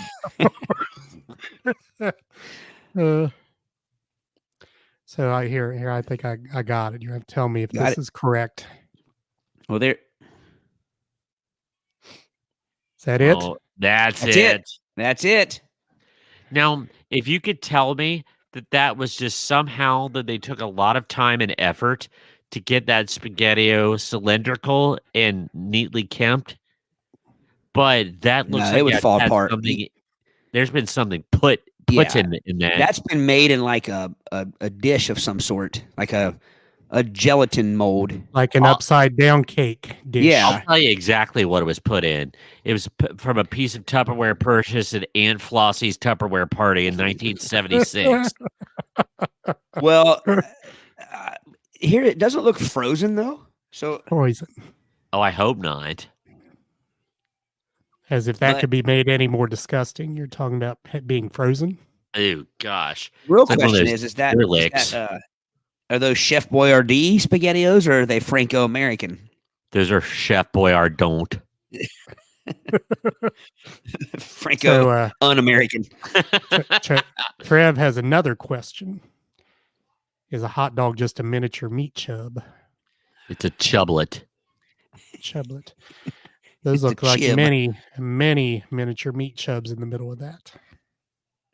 Trevor, I don't think a hot dog is a miniature meat chub. Only because when it becomes a hot dog, it then inherits the name of Frank. So the measurement of a hot dog is a link or length or Frank. Then it becomes a Franklin. Once you cut the bologna, it's no longer a chub. That sounds all kinds of wrong, and I don't know why. It sounds like something you shouldn't say, but there's nothing wrong with it. Cut the bologna is kind of like it's like a dad saying in the 80s for stepping on a duck. I didn't step on a duck, but I sure cut the bologna. He mucked the chub. You rattled the chub cage. Sent me into a coughing fit here. All right, 22. In the 1960s, Kraft created something called Oh God. potato fudge. Oh Lord! Now, it's not. When I first read it, I hadn't scrolled down to see the picture. And remember, guys, we play this by ear. I had not scrolled past the 19 I did last week. I thought maybe it was like, because like I like potato bread. Like there's really nothing. It's just and I thought maybe it was fudge somehow made out of potato, like as potato as an ingredient. I thought, well, maybe that would be okay. But this is literally like a jar of like topping, like that you put on a baked potato. You see how they've cut open a baked potato and they've just put a dollop of potato fudge on it. Okay. Look what I have found here. Not to call your list into question here, but Yeah, that's the same. It's the same list. but That's look the same. look at the title. Oh, it's fake. Fake. Fake. Oh. So are they saying that was a cheese whiz that they've turned into a potato fudge? I believe so. Huh. So, and I don't mean to be stupid here, but like, is it fudge topping for a potato? Like to top a potato? Is that what they're saying? Eric, I will defend my list because it caught onto it as well. It says, however, there's no history of this recipe existing, and one blog writer has demonstrated that the potato fudge is an almost perfect replica for an old ad for Cheese Whiz. Yep. And here we go. However, don't be disheartened. Potato fudge does exist, but it's a fudge made with mashed potatoes, not a special sauce to make. So I thought I heard of potato fudge before. And like it's made, it has mashed potato in it as an ingredient. Gary mentioned potato candy. That's probably what I'm thinking of, Gary. Potato candy. Yeah. Do you think it's those instant potatoes to give it like tackiness or I don't know. I don't know if it's instant or homemade. 23. Lean cuisine. Popular in the 1983 by the Nestle, created by the Nestle company. Yep. And this was kind of like wasn't this the first kind of healthy micro or TV dinner type thing? Yeah. Yeah, I thought it was still around, honestly. Oh, they are. That brand is. Yeah. 24. Hamburgers Helpers. They're still around for sure. I like Hamburger Helper. I don't know why they call it Hamburger Helper. Does just fine on its own. Yeah. I like Tuna Helper too. Oh. It needs lots of help, more than that box can give it. But no, my chitlins, and I kind of feel like a hobo every time I fix it. But like they want the cheeseburger mac hamburger helper occasionally. There's nothing wrong with Hamburger Helper. I always thought though, Here's what I always thought with the hamburger helper: the little mascot guy, the hand with the hat on, and if you looked, well, first off, Wrong mascot. what Brady? What Oh, did you that's do? true. So the hand, if I remember, let me see if I can't find it. I can't see it on this box, so I'm going to try to zoom in. Yeah. So the hand only has 4 fingers, which is a bit odd. like your average Disney character. And yeah, or Tom so or it's Jerry. like if these are the 4 fingers. The hat is Looks on like these your 2 Facebook fingers. post the other day. The hat is on those 2 fingers. It has But a to hat. me, yeah, it has a hat on, hamburger helper. But A to chef's me, hat. it Right. would have been more realistic if the hat would have been on 2 of the side fingers. It would have been tilted just a little bit.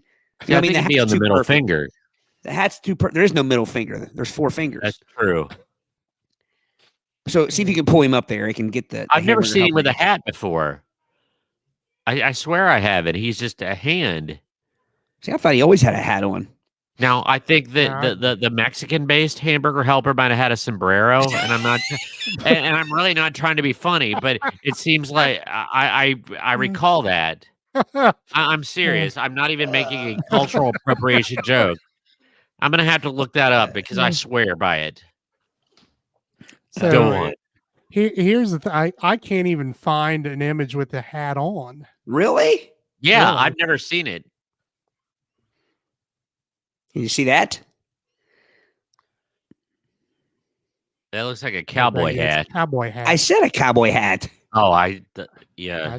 Because I asked if it was a chef hat. And you Oh, I didn't answer. hear that. No, it's a cowboy hat. But I said to me, it would be more realistic if the cowboy hat was on one of the 2 side fingers. It would be tilted a little bit. You know what I mean? Like Do you know what his name is? He has a name. handy. Lefty. Why is his name Lefty? I don't know. There's only 4 fingers, and I don't think any of them are Well, thumbs. it is a left hand. How do you know? Look at it. Aha! Is there a thumb? See, look. If your hand is facing you this way, I remember that from the commercials. He did have a Lefty. sombrero.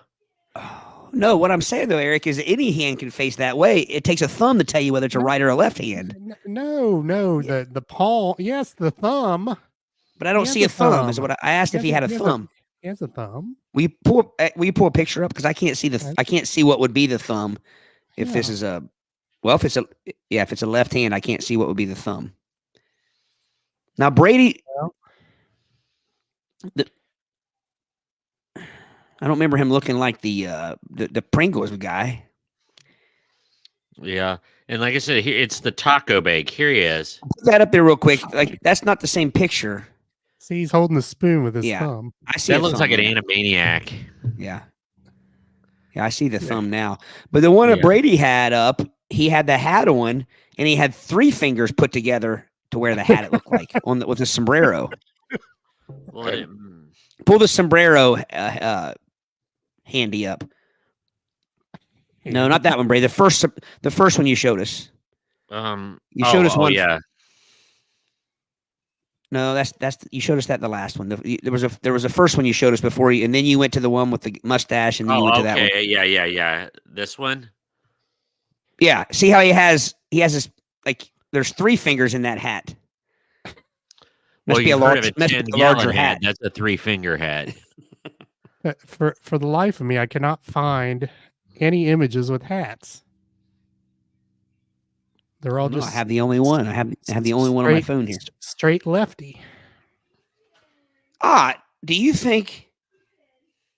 I just realized something. Oh. Ew, fruit helper. I've never heard of that. Pork helper. Frelper. So, do you think that their mascot is a hand because the whole idea is that it's handy, like Well, hamburger yeah, helper's handy to make? Helping hand. Helping it's a hand? help. It's a Yeah. helper. Yeah, the helping hand. Yeah. I just realized that and thought of that. Lefty, the helping hand. Gary, this sounds like the worst a carnival character ever. Gary gave us something. I don't know what it is. It's encrypted. It's encrypted. I have no way of Clicking it. clicking on links in this platform. Oh, here's another one. Hamburger helper Italian, and he's dressed like a gondola from Venice. That is, see how he has that hat on? That's what I was thinking. Over on the two fingers, so it leans a little. Yeah. Well, cowboy hats aren't supposed to tilt though. They're supposed to be straight. So what does the tuna helper guy wear? The Gordon's Fisherman yellow slicker hat.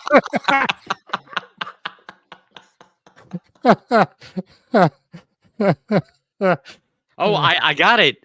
You're going to be disappointed and horrified. Tuna helper noodles, he's got some kind of wizard's hat What? on. That can't be. That has to be some sort of like special kind of tuna helper. Because it would take magic to make that crap taste good. Yeah, I don't know what he would have up his wizard sleeve there. So Gary, can you email me that link? Play it by your podcast 2020@gmail.com or admin@playitbyyourpodcast.com. I'll tell you what, folks, you didn't expect to tune in tonight to find out about the haberdashery of the hamburger helper mascot. You have Lefty. truly been enriched. Or that his name is Lefty. I still think one of my favorite comments anybody's ever made to me about this podcast is a musician buddy of mine who checked out an episode and messaged me and said, "I can't believe I just watched three grown men talk about coleslaw for 30 minutes." Facts. And I said, "Well, you stayed on for 30 minutes and watched, so yeah. Who has the real issues, us or them?" Yeah, that's true. 25, ham and banana hollandaise. Ham and banana? So Banana? this, it's basically just like a row of nanners, and they put like thin sliced ham on top of them and put hollandaise sauce. Why? Who comes up with that? That's a dare. I think there was a lefty involved in that decision, and it's not the kind that was. It's bananas rolled in ham slices, cooked in the oven, and then drowned in lemon juice, mustard, and hollandaise sauce. Now, Brady, I'm going to thumb my nose at you a little bit because if that were pineapple with ham and crap all over, you think it would be great. Yeah.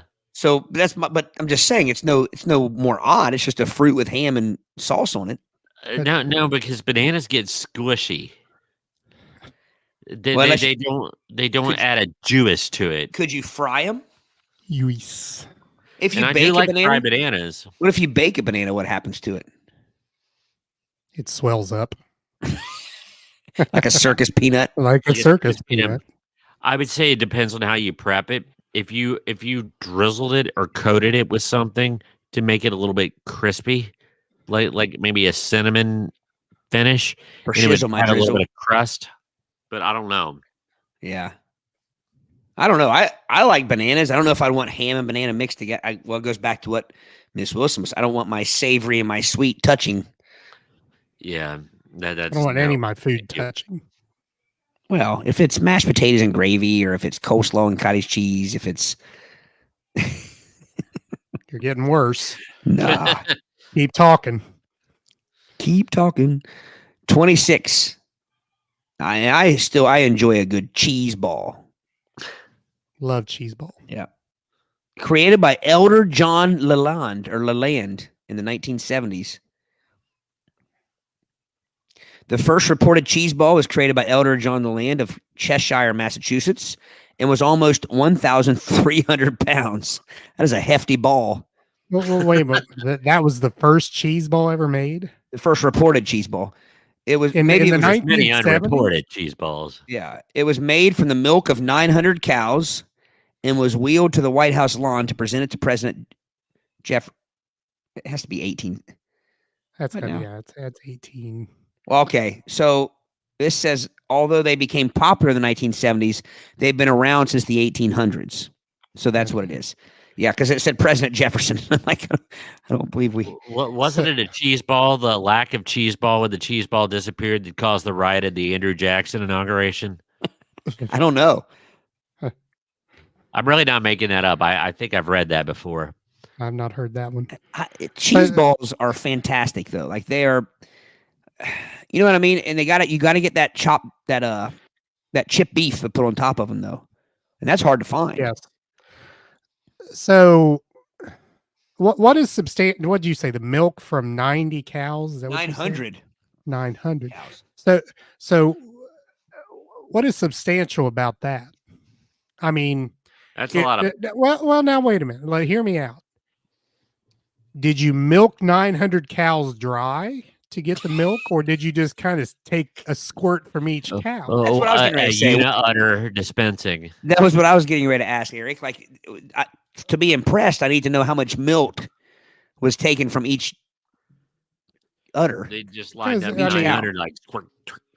If I could get the same amount of milk from 50 cows, But I would think 900 or a 1,300-pound cheese ball. I think you would kill a cow if you tried to get that much milk from it. There'd be sparks flying from that udder. Yeah. You'd get blisters. well, that's true. They That's had to what be the bag bombs for. hand melted back then. Yeah. Hand squone. Squone. Squone. I would like to see a picture of a 1,300-pound cheese ball. Here's the thing. If I have 1,300 pounds of cheese ball, I'm going to eat a hell of a lot of Ritz crackers. You know what I mean? Like, because I could eat a whole box of Ritz crackers with one normal size cheese ball. True Yeah. that. Yeah. That is. Blake. Blake. Okay, I got Gary's link here. Link. Gary's link. Gary's link. There's your Halloween costume right there. There you go. And if you put a hat on top of that, Well, see, now you could wear that for different occasions with a different hat, that's right. Weddings. right? Bar mitzvahs. Quinceañeras. Yeah, I just saw it in a book today. I had a student come up and ask me what that word was. That's what I was trying to think of. I can't believe you said it. Hey. What else could you wear those to? Gender reveal parties. An engagement party. Put a ring on it, but it had to be a large ring. Susan, 9,900. It's one or the other. Nicely played. Nicely played. I got to give a shout out to my buddy Blake. He says pumped for Friday. That is Blake and I are leaving Friday to go to Rhode Island to stay the night in the Conjuring House, the real Conjuring House. Yeah, stay in the night. Wow. Need to play this podcast to keep the ghosts away. We're pretty excited about it.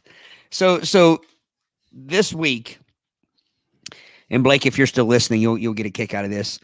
So Celia, like Monday, I believe it was, or Sunday night, I can't remember. She says, "Hey, you should watch some documentaries about the Conjuring House." And I'd watched a couple YouTube videos. I think Blake had sent me one back when we first were talking about going.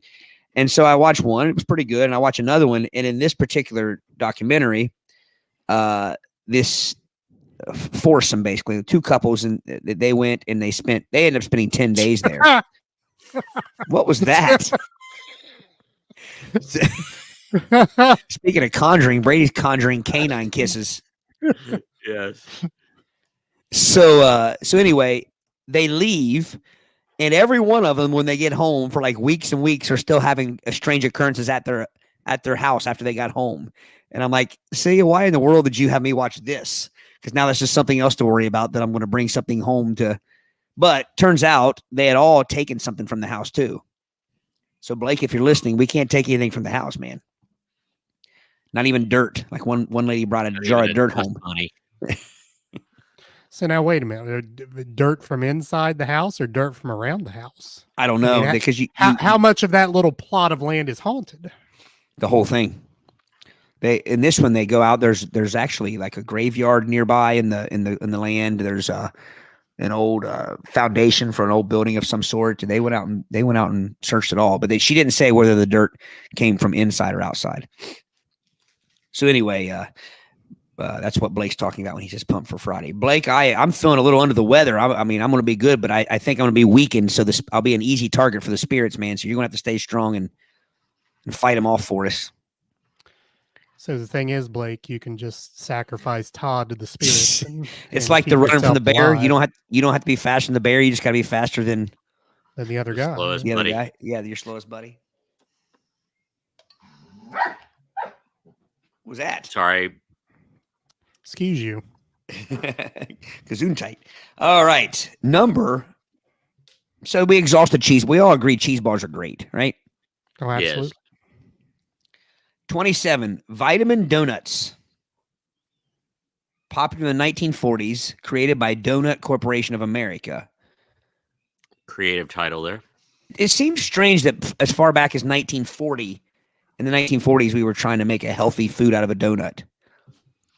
The kids always laugh at the school breakfast. They have super donut. Yeah. So it says, however, the only thing healthy about the donuts is that they were made with enriched flour. By that logic, any bread type item would be made. Any bread type item made with enriched flour could have been advertised as healthy and full of vitamins. It was a hoax for the corporation to try and get more customers to buy their products, essentially. I was going to say, it's like they've all but given up on a healthy donut. They don't even try anymore. No, most dietitians will call a donut the biggest waste of calories on earth. Yeah. But have you seen that thing that says like 3 tablespoons of ketchup has as much sugar as a donut? That's depressing. What? That is depressing. Dang. Well, but now they have like healthier ketchup options. Gary says he's working on the assumption still that all donuts are vitamin donuts. I agree. The vitamin D is in donut. 28. Taco Bell Enchilito. Enchilito. Enchirito. Enchilito. Enchilada and Popular in the Burrito. 1970s. It looks like says it was removed from the menu in 1993. It was a strange combination between an enchilada and a burrito, where it was a burrito covered in a red sauce. Olives were once placed on top, but were eventually removed because they finally got their sense about them and realized that olives are nasty. Olives were. why'd you do that? It was brought back for a limited time when the corn tortilla was replaced with a whole wheat tortilla. Initially a Mexican dish, Taco Bell has taken some liberties with the construction of the enchilito and sold the plate in a metal tin to be quickly reheated at home. You need to find a classic one, though. That looks too updated. Okay, just to throw this out there, I'm sorry, it's not a big stretch. Burrito and enchilada. An enchilada kind of is a burrito covered with sauce. Yes, already. You don't need to come up with a different name for it. But see how they're in the little foil containers? Yeah, like a pie pan. I don't remember when Taco Bell cups look like that. I don't either. That's kicking it old school. I also don't remember when the taco sauce was in little, almost like dipping sauces are now at fast food places. Like the nugget dippers. Yeah. I mean, that Right, to me, that would have been fine. Once you took the olives off, that would have been fine. Right, how about the original advertisement? Oop, sorry. That doesn't look real appealing, but I bet it tastes good. Yeah, I think that looks a little more modern because that's on a plate. Yeah. It said it ended in 1993. Number 29. Eric's going to love this one. In the 1890s, it was popular, created by Oscar Tschirky, Tschirky. Turkey. Waldorf salad. Waldorf salad. Waldorf salad. This strange salad Word. consisting of fruits and nuts is named after the place it was served. It was first served, the Waldorf Astoria Hotel located in New York City. Many variations have been made of the salad that uses yogurt or peanut butter. You can add meats such as chicken and turkey. The reason the salad gained such popularity was the simplicity of making it. It consisted of a handful of ingredients added to a bowl of mayonnaise and then combining the flavors has kept people returning for more and even changing it up as time has gone by. Oh. Now that doesn't look bad. That Yes, looks it completely does. different than the picture. No, that doesn't look bad. That's all fruits. There's nothing in that there's no meat or anything in that one. See, that's what I'm projecting. It looks like a fruit salad that's been ruined with meats No, and that one Boy. just looked like it had a mayonnaise. sauce. But look at this Waldorf, would you? Check out my Waldorf. Walls. Now that looks gross. That looks like dung. What? maybe if something's been eating toenails or something. Like a Ew. beaver that's been gnawing on like a maple tree or something, and that's what's left. Yeah, Gary says don't forget the celery. Number 30, Philadelphia cream cheese melon. Basically, it's just you hollow out a honeydew melon, you remove the rind on the outside. A fruit salad is made, added to some gelatin, and poured inside the melon to chill. Once it's set, cream cheese and mayonnaise are combined and then slathered on the outside to conceal this dish further until it's Okay, first of all,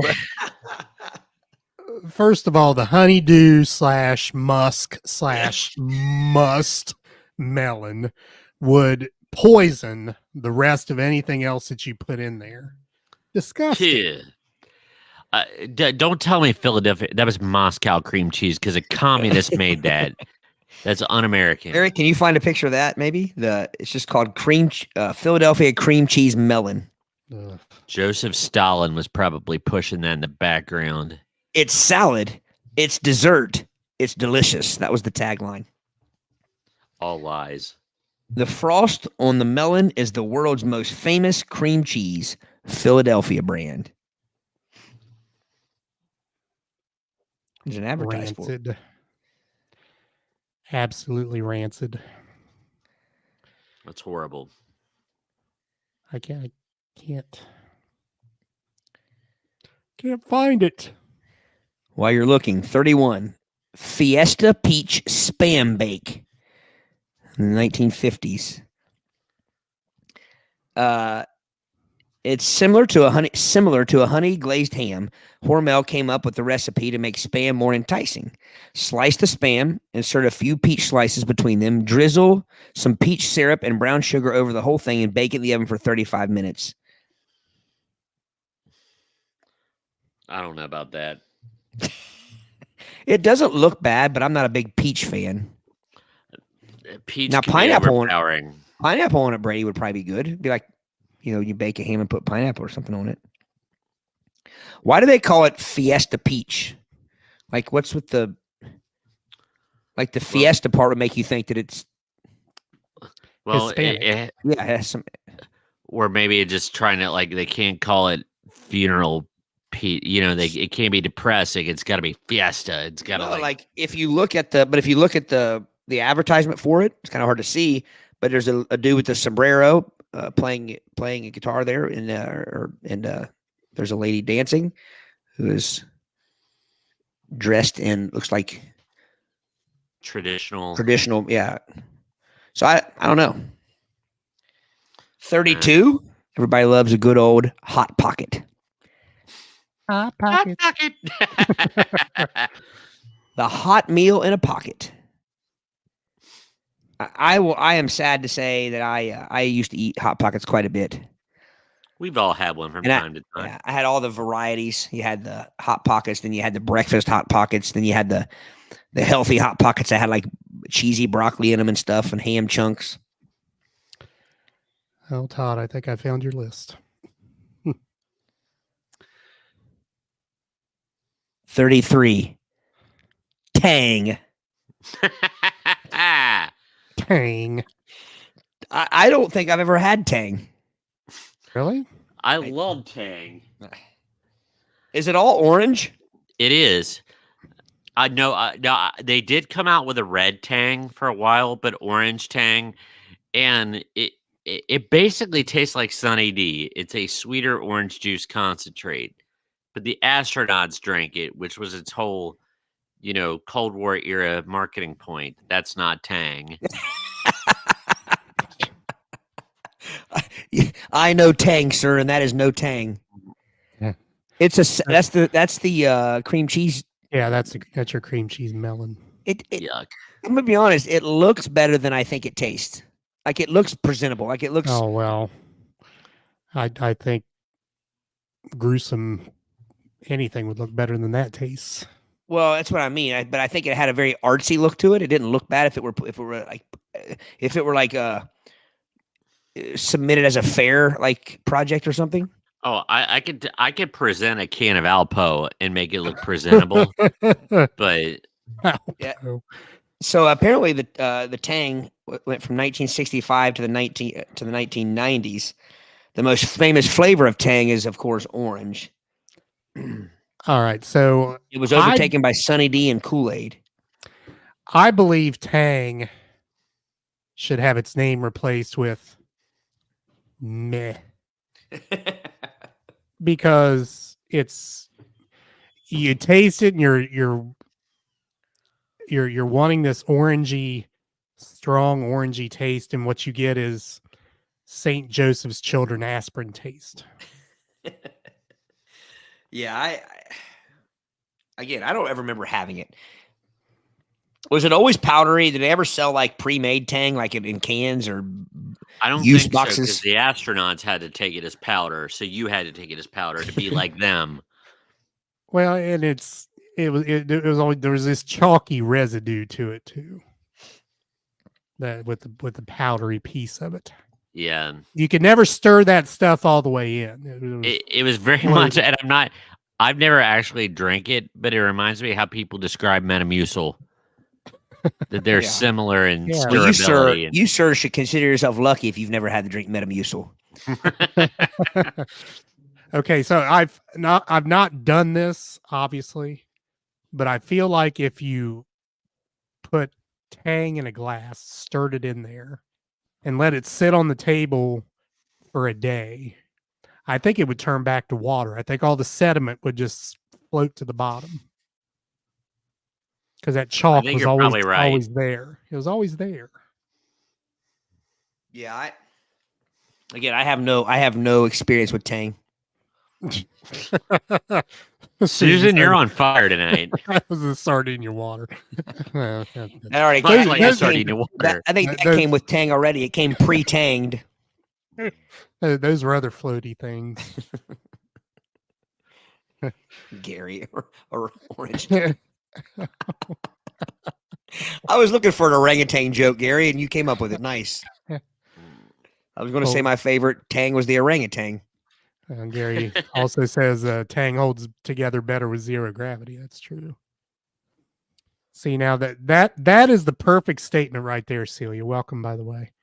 I used to drink Tang all the time at my great grandmother's. I think that is the perfect statement right there. Yep. Great Was grandmother. watching her stories or Lawrence Welk. Or the early days of Murder, She Wrote.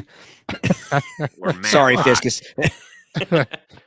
What'd you say sorry to me for? Because you're the only one under 87 that liked Murder, She Wrote. I never watched Murder, She Wrote. You watch Murder, She Wrote now, don't you? No. I could have swore you like Matlock. I and watch Murder, I watch every other old person show, but not that one. You like Matlock, though, don't you?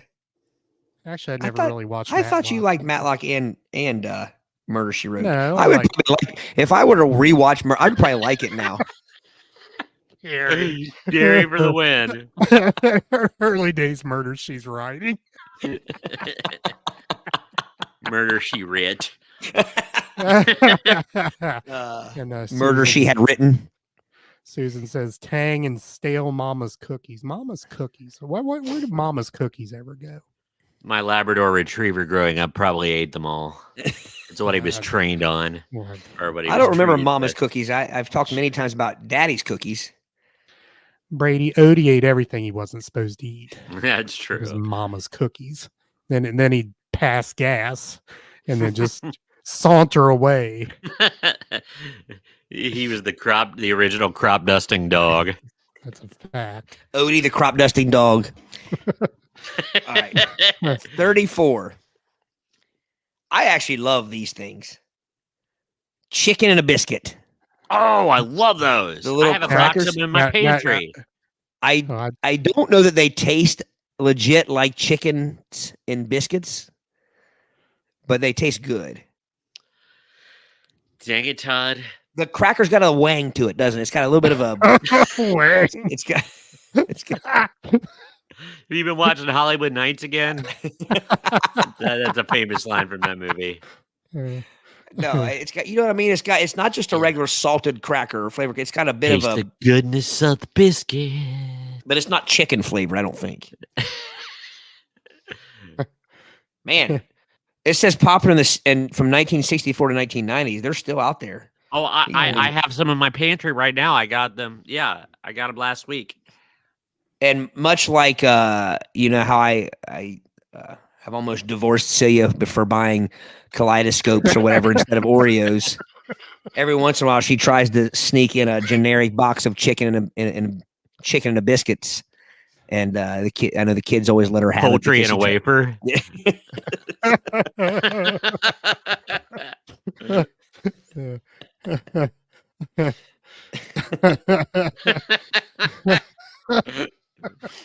It's like a chiclet and a cracker. Slow burn. Yeah, it's they're not the same. That's one of those things where you get what you pay for, and the Nabisco brand is the only brand to get if you're looking for chickens and or biscuits. Yeah. The National Biscuit Company. Let's see here. 35, 1970s, Hellman's. I know Brady's going to love it. Party potato salad. Eric, you got to try to find this concoction because I don't even know what I'm looking at. It's like a cake. It's like a potato salad cake. That's just criminal. Well, one side of it looks like a loaf.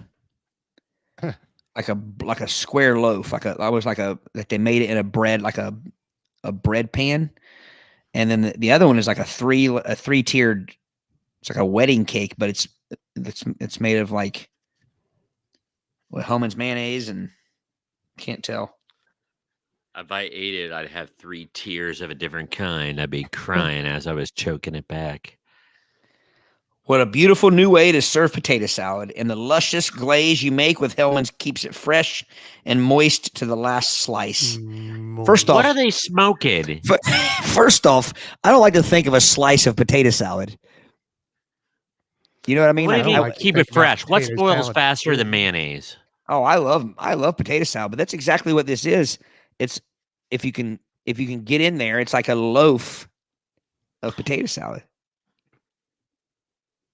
And It's then, horrible, but like legit, doesn't mayonnaise spoil faster than anything when set out?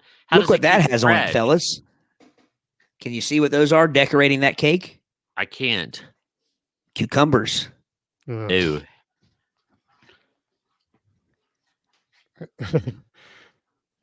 Gary says wrong. Looks like egg salad loaf with lemon icing. You know, Gary, I Ugh. actually thought it looked like egg salad loaf too.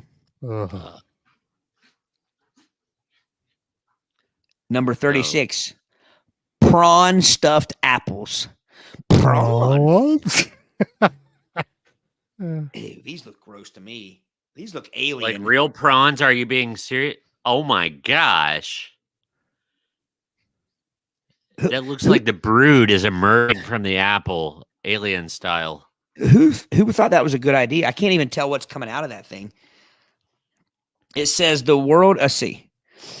Oh, Yeah, there they are. They were stuffed with sauce and topped off with the apples were stuffed with sauce, topped off with a whole prawn, complete with beady little eyes. I don't crave it nightly. So I'm going to sound stupid here, but what's the difference between prawn and shrimps? I think prawns are more of the crustacean family. It's more like crayfish. I could look it up for next week, but there is a difference, I think. Is I there? think. White sport coat and a pink crustacean. Oh, 37, you guys. This is going to just make your mouths water. Jellied chicken. Oh god. What? Jellied chicken. Jellied chicken salad. It says it's true that jelly dishes became increasingly popular in the 1970s, but Americans were no stranger to the wonderful world of gelatin. Made with sliced green olives, minced onion, chicken broth, chicken, and chopped celery. Jellied chicken isn't something you'll see on the shelves of Walmart anytime soon. That's because FDR is no longer president. Gosh, I don't know how many's on this list. 38, creamed chip beef. Now I like some chip beef gravy. Otherwise Is known that as BC on roofery? it is shit on a shingle, yes. Contrary to one of our friends' argument that's not what it is. Because it's not white. That's his argument. But I like, you can't beat chip beef on toast. You got to have it on. It's good on biscuits too, but toast is where it's at. No. 39, activated charcoal foods.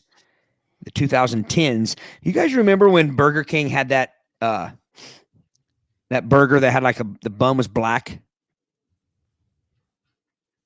Doing a podcast here, guys. No, I don't. The Yeah, bun well, was black. No, yeah, wait a minute. It seems like I do remember that. As a matter of fact. Yeah, I think it was like it might have come out around Halloween or something, but it was like the bun was like a black. It says squid ink. Squid ink. I don't know if that's what they used or what, but the whole idea is well, charcoal's gotten big. I have charcoal toothpaste in my bathroom right now. It's like charcoal's gotten really popular the last few years. But I remember when they were making, like, this shows a picture of like a sandwich with a charcoal bun. It's just a black bun. I don't know what they do to. It says the black appearance was boosted by using squid ink to make the bun look as dark as possible. I don't think that was in the United States, Eric. It couldn't have been. They just got some random mollusk to ink on a bun. That's not. Yeah, I'm gonna have to make this a 3-parter. I didn't realize how many they were on this list. Yeah, I just realized we're at the 2-hour mark. Yeah, let's make this a 3-parter because I'm scrolling down. There's 48, 49. I bet there's 50. Yeah, there's more than that. Let's make this a 3-part list. I scrolled down to 51, and there's still some more. So let me make a mark where I stopped it. 40. Well, Eric, did we carry on well without you? Yeah.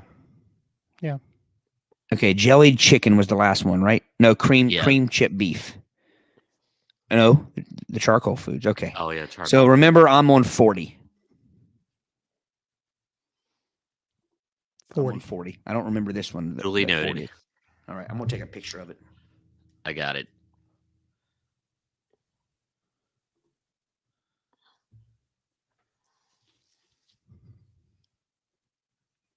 All right. It got quiet. It's been quiet for 10 minutes. I'm not sure what's going on. Let's sign off here. No. I'm doing work here. I think I got it. Hopefully people can hear it. But okay, so I said I had a couple things to show here at the back end of the show. Brady, first of all, I did find the picture, the Carissa in Salem, Massachusetts. You can visit. I gotta find it again. There it is. If you're looking for a good time, in Salem, Massachusetts, there is a liquor store, and it is called Bunghole Liquors. How do they get away with that? Especially because that's a term related to a whiskey barrel. In Ohio, like the Cincinnati area had the only bung factory left in the United States. Yeah, but I mean that's how they get by with it, because a bung hole is when they check the whiskey with it, when they but an obvious double entendre. Oh yeah. Yes. All right. So the next thing is we've been advertising, pleading, whatever term you want to use. We've been asking for a voice Eons. message, and we finally got one. Ooh. Nice. And it is from, I have to find it again because I've lost it. Gary sent us a voice message. Yes. And where did I go with it? I have too many tabs open. I always have too many tabs open. That's my problem. I'm a tabaholic. Not the soda. Not the drink. Yeah. All right, let me do this again real quick. Daggone it. Here we go. Is it ready? All right.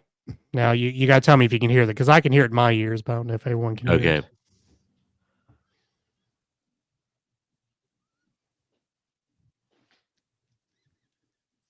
Can you hear it? Nope. Nope. All right. Well, let me do this then. I've got to improvise. We might have to All right. open the show with it. Here we go. Here we go. I got it. See if this works.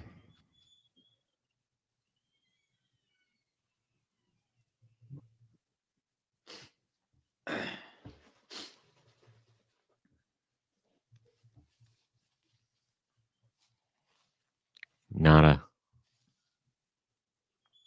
I thought I started to hear it and then it went away. Yeah.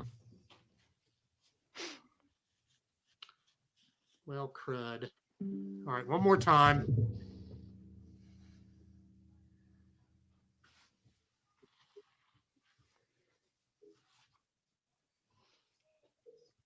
Sorry, the silence is getting deafening. I don't know why you can't hear it. Never mind. All right. What he was talking about was, and I'll try to do this again for the next episode, but he found where the Kyle King rule was first referenced. Episode Ooh. 31 at around the 1 hour mark. So if one of you gentlemen would like to do some research and report back as to what the Kyle King rule was started to alleviate, you can report back, and I'll try to get this voice message downloaded so I can download videos. I can't download audio to put on, but I'm going to try to do that again. But so you can actually hear Gary's voice. But Gary gets the T-shirt. Yes. So Nice. Brady, We'll try to hook him up. yes, I have figure the that out. I have the 31st episode right here. That, just so you guys know, that was the celebrity deaths that affected you the most. Oh, yeah. Ridiculously named animals and chicken or egg game. So it's the chicken or egg game. Chicken or egg game. Yes. That was the original Kyle King rule. All right. So we'll research that and report back. Yeah. Yeah. All right. I think we've done it. Gary just gave us an exact 105.50 to be exact. You want to write that down? Yeah. All right. So yeah, we'll report back. All right, I think we've done enough damage here for the evening. The damage we is done. have. Thank you, gentlemen, for soldiering through your episodic. It's done. Done. Consider it done. All right, audio version of this podcast on Spotify, Apple Podcasts, Google Podcasts, iHeartRadio, and the iHeartRadio app. Most anywhere else that you might find audio podcast, you can find us. Video-wise, we're also on Spotify. We have a YouTube channel. Search Play It By Ear Podcast. You can also find us on Twitch. Also, you can search Play It By Ear Podcast there if you're a gamer sort. Social media, Facebook, Twitter, and Instagrams. All those links are on our website, playitbyearpodcast.com. Interact with us like Gary did. You can actually, he's interacted both ways with us in the past week. Admin at playitbyearpodcast.com if you want to email us, or you can leave a voice message by clicking the link. And we have a link at our website that you can click right on the front page to leave a voice message. There's also links at the audio podcast providers and on the iHeartRadio app. It's called the Talk Back feature.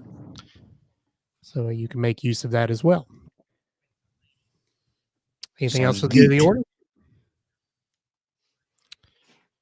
Todd, hope the spirits don't get you. I'll report back Come next back week. in one piece. Don't bring extras back. Yes. All right. Take us out. Peace.